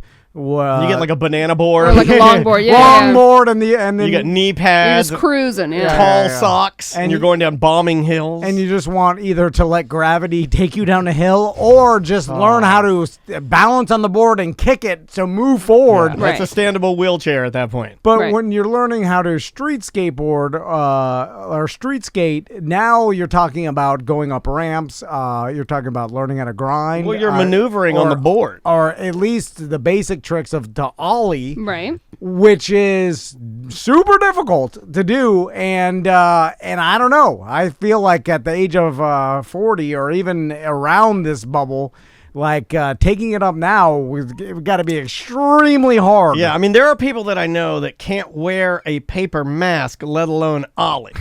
Yeah, I mean, I had trouble when I was a teenager learning how to ollie while moving. It's like hard. I could ollie and then kick flip and stuff. Stationary. Because you could practice that on your bedroom floor. But that took me weeks of practice when I had nothing to do. So I can't imagine how hard it is to learn in your 40s to do any of this. Tommy checking in from the Twitch chat room, twitch.tv/TommyDanLive. He says, only been to the walk-in clinic twice so far. So I'm going to imagine if he doesn't have pads, we're going to see some wrist injuries here. Yeah. Oh, my husband got nerd gloves, fingerless gloves. Oh, you got to get gloves. You tear up your hands. Like Yeah, my he daughter. did tear up his hands. My daughter's been tearing up her hands, so I have to make her wear pads now. I saw my wife fall recently. It was like 2 weeks ago at the old Cimarron Skateway.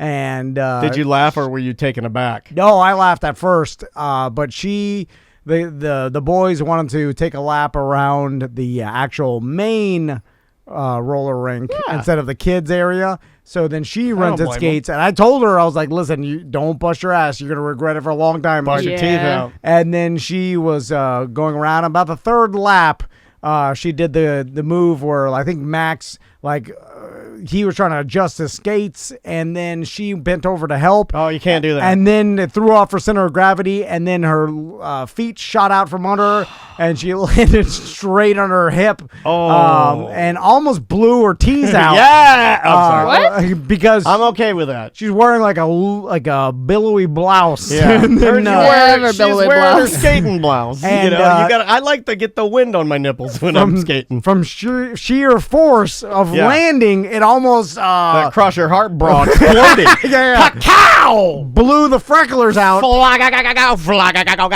And to this day, her jaw still hurts because. Well, that was because you punched her. You told her never to embarrass you in front of the PTA again. How does that work?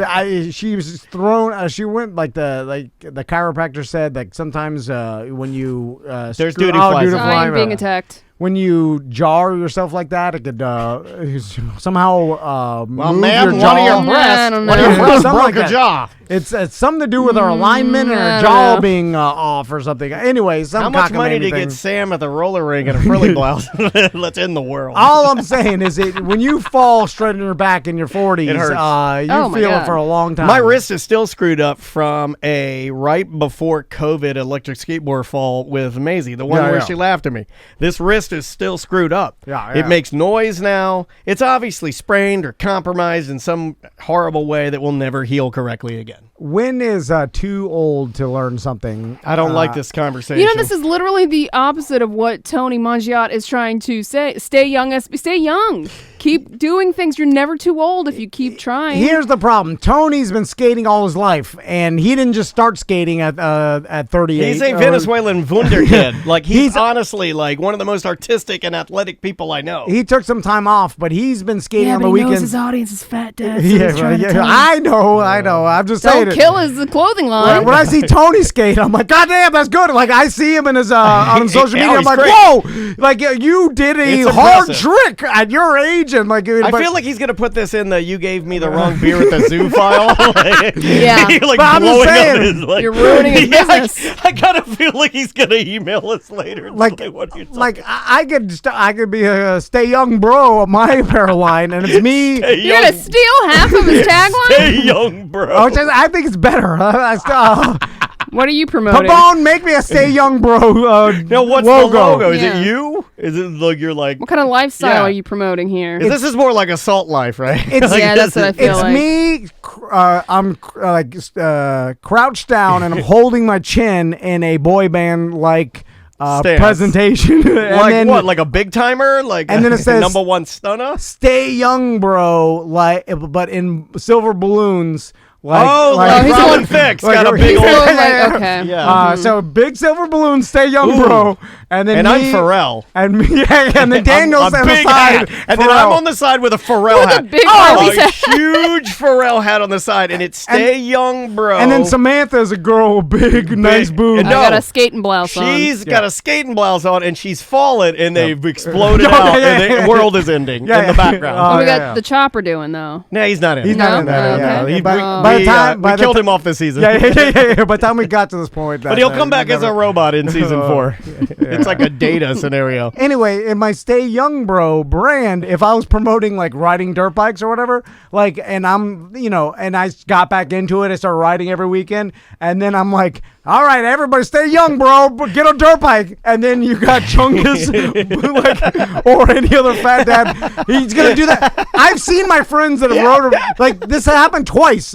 Like, once to my buddy Enrique, who's Brazilian, who learned English through watching the show Martin, which I told Samantha. The Portuguese man of Which porn. is No, that's his brother. That's his brother. Yeah, yeah, Okay. that's his brother Felipe. Oh my God. This is Enrique.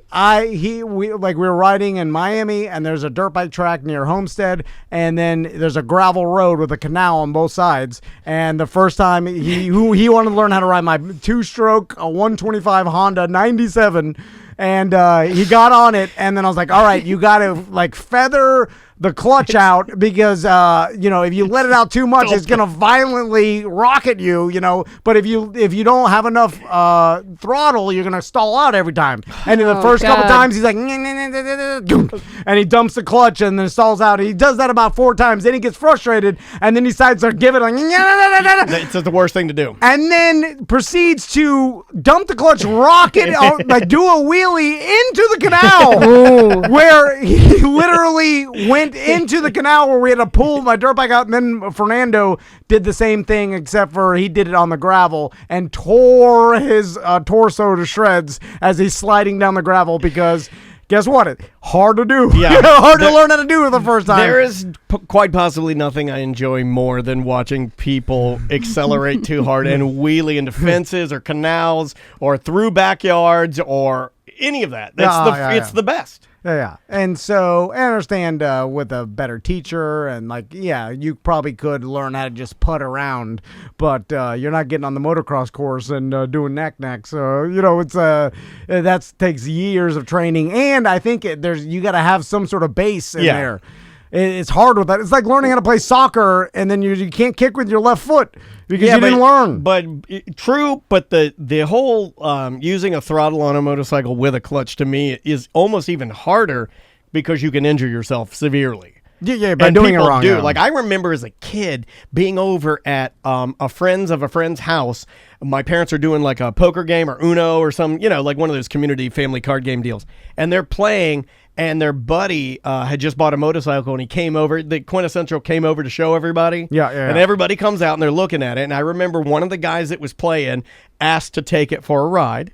Yeah. And This usually happens. Yeah. Yep. And I remember he got on it, and it was like a pool party / summer scenario. He was shorts, no shirt, cigarette out of the mouth, and he goes to turn around, hits a patch of gravel, too much acceleration, lays it down, no shirt on, and literally comes back, and then the rest of the night they're just picking gravel out of his back. There is a video. I remember that. It's been played on America's Funniest Home Videos, but in the 90s version, back when they weren't afraid to show people seriously getting injured. And this was of a gentleman that either was testing out his friend's bike or got it riding his bike for the first time. I don't know which, but he had no business riding it. And Daniel, you'll know what it is. But he was riding a custom full bagger. Oh yeah. And he gets on. I can probably find that. And it's a black guy, right? Yes. Yes, I remember this. This is legendary.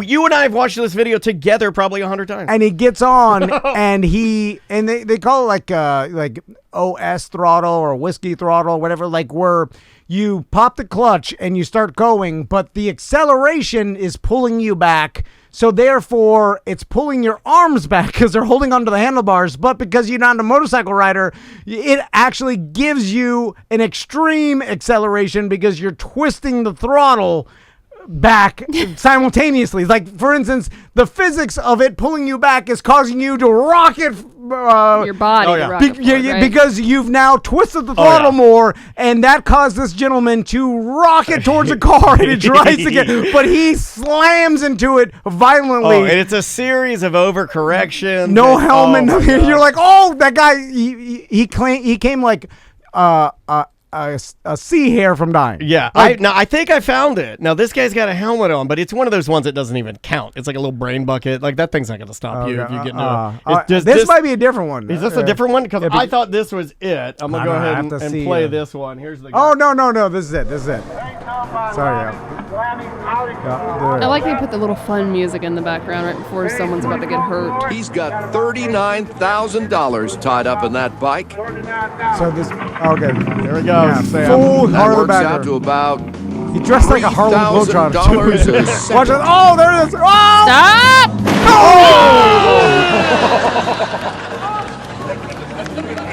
I like how they're laughing, but this, like, he's got no helmet on. No, he had a helmet on. Oh, you did. You're also laughing at his dream going away. And if that's not very funny, is it? If he would have gotten his foot or leg caught in between that motorcycle, Right. I mean, that motorcycle crushed it. How much does that thing weigh? It's oh man, it's a lot. Over 1,000 pounds, right? Yeah, because it's a big V twin. It's the biggest bike they made at the time. That thing will incinerate your legs. Oh my god! If you got that copy, and he's going like 40. Yes. Oh, he gave it. He wanted to do that move that everybody does when they get a new car or a new motorcycle, where you're leaving the person filming you, and you give it a little juice to show everybody that you're a competent rider. And but it looked like he didn't know how to ride. Like it looked like it accelerated and threw him off, and then it did what I said. Like it accelerated more, and then he got all wobbly. Like Tactical says a Gold Wing's like 900 pounds. So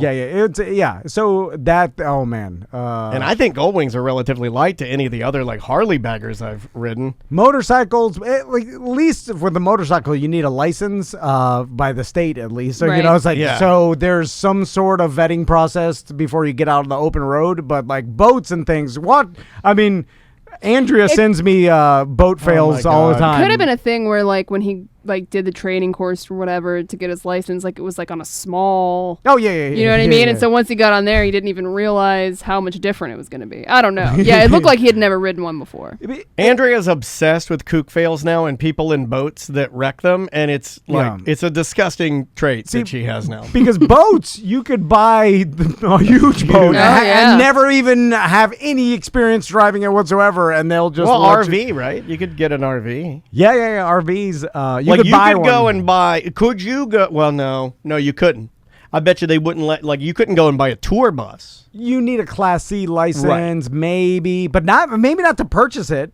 because I don't know if they make you, because I could, if I had the money, I could go buy a semi-truck. You think these good old boys check your license to see if you got the right stuff No, before you pull it off the lot? If you're buying 110, They don't have to know if you're going to drive it. They're just selling it to you. Yeah, it's out of their control now. Yeah. And listen, they want to sell you a $110,000 tour bus. If you're dumb enough to drive it, that's on you. Yeah. They're not responsible for what you do after it. Correct. So, and now if you get pulled over by the cops, I'm saying like you can go out and buy like a 42-foot, which is pretty big, but not insanely big boat, and then just rock it down the intercoastal, and no one, and like even if you got pulled over, it's legal for you to drive that without. That's crazy. Now think about this. I had an argument with my wife about this. Do you think that a bus gets pulled over more or less than the average car? I think less. Less. Oh yeah, less. Because it's too much of a hassle to get him off the side of the road. Well, that, and I think the cop is probably assuming that this person is like Vetted, has a license, or it's like driving this size of a side of a vehicle. But I see a lot of semi trucks pulled over on the side of the road and a cop behind them. So That's true. That's true. Yeah, I mean you've seen that a lot. I don't see it a lot. Decent amount. Yeah, I guess not a lot, but I've seen it happen enough where it makes me think that they will pull them over. And it won't be like, oh, I can't do this because it's going to be, a hindrance to traffic or something. Did I ever tell you guys last year about the saddest thing I saw at Christmas season? No. I don't know. It was a van that these people must have been coming from, like New York or something, down to Florida to visit relatives, and they had all their presents on the top of their car in one of those weird spaceship sliding container deals. Oh yeah, the camping egg. Yeah, thing. and it had like not been secured correctly, and they had been, all the presents were like stereotypically red and green and gold wrapped, and they'd been hit by what appeared to be 100 cars and just blown every gift in the wrapping paper just blown all over the road, and then the car is off to the side, and the family's all standing out there just looking at cars continue to hit their presents. And it's just scattered. And me and Andrea rode through it, and it was really sad, man. It was really sad. Because I was like, can you imagine being that dad? Do you just stand there? I would, and I'd say, everybody in the car, we're not going to watch this. We're getting out of here. Well, I'm leaving. I don't have to watch You that. wait until there's breaking traffic, and then you try to retrieve one at a time. There's one isotoner glove when you run out there. Oh, my God. And you do that move like the football drill where you have to run and pick up something on the other side of the line and turn around. You sprint and then slide. And you do mountain climbers. It's like what Benny did in Sandlot when he grabs the ball. I just watched that recently. And he holds up. He's in a stare down with the dog, and the ball's between him and the dog. He run, he grab the ball, and he chases. Yeah, they run before the car hits you. By the way, speaking of Tony Mongetta, he looks like Benny from Sandlot. I saw it, and I thought to myself, that's racist to think. It is, but it's true. Look at Benny from Sandlot. Yeah, he's also look at Tony's website. He's also changing his name to Benny from Sandlot. I'm just saying, it's not just because he's tanner than everybody else. I'm just saying, it looks like him. Anyway, sorry. I'll do one more. My sons love Sandlot, by the way. Oh, it holds up. Yeah. It holds up. Didn't he get arrested for something? Yeah, I think so. Oh, Benny from Sandlot. Yeah, one of the Sandlot guys. It was the. I mean, it sounds like he could get arrested, right? It sounds like he should. Speaking of Sandlot, okay. Please, you go ahead. People love the Sandlot. I do. It's one of my favorite childhood movies. Yeah. I was like, is Tommy and Max, are they old enough to like get what's going on? Because they usually like to stick to cartoons or CGI movies. You know, so like this is a real action movie, and maybe it's gonna go over the head a little bit. But they enjoyed the whole thing. They liked it. But the one part where the nerd pretends to drown in the pool, Squints, and Tommy likes Squints, by the way. For obvious of course reasons. he does. Yeah, and then Squints for life. and then the hot lifeguard jumps in and then gives him mouth to mouth, and then he does that move which the boys thought were hilarious. Yeah, don't be surprised if Tommy doesn't try that a couple times. Well, that's the thing. Yeah, I think he will. Because then Crystal, we were like, ha ha ha. Then Crystal's like, and then the boys were like laughing a little bit, and then they were confused, and then Crystal was like explaining like, oh, he's trying to sneak a kiss, and they're like, but I'm like, don't try to sneak. Do not do that. Yeah. I'm like, this is why did she clarify But then he goes outside the fence and she gets horny or something. And then in the end, they're That happened because at the end they're married now with 9 kids. So at the end of the movie, Squints gets the girl. Yeah, he got the girl and had 9 kids, so he's bang crazy. Yeah. And then if if this room's a squinting, don't come on. I'm just saying it's it's indoctrinating my sons.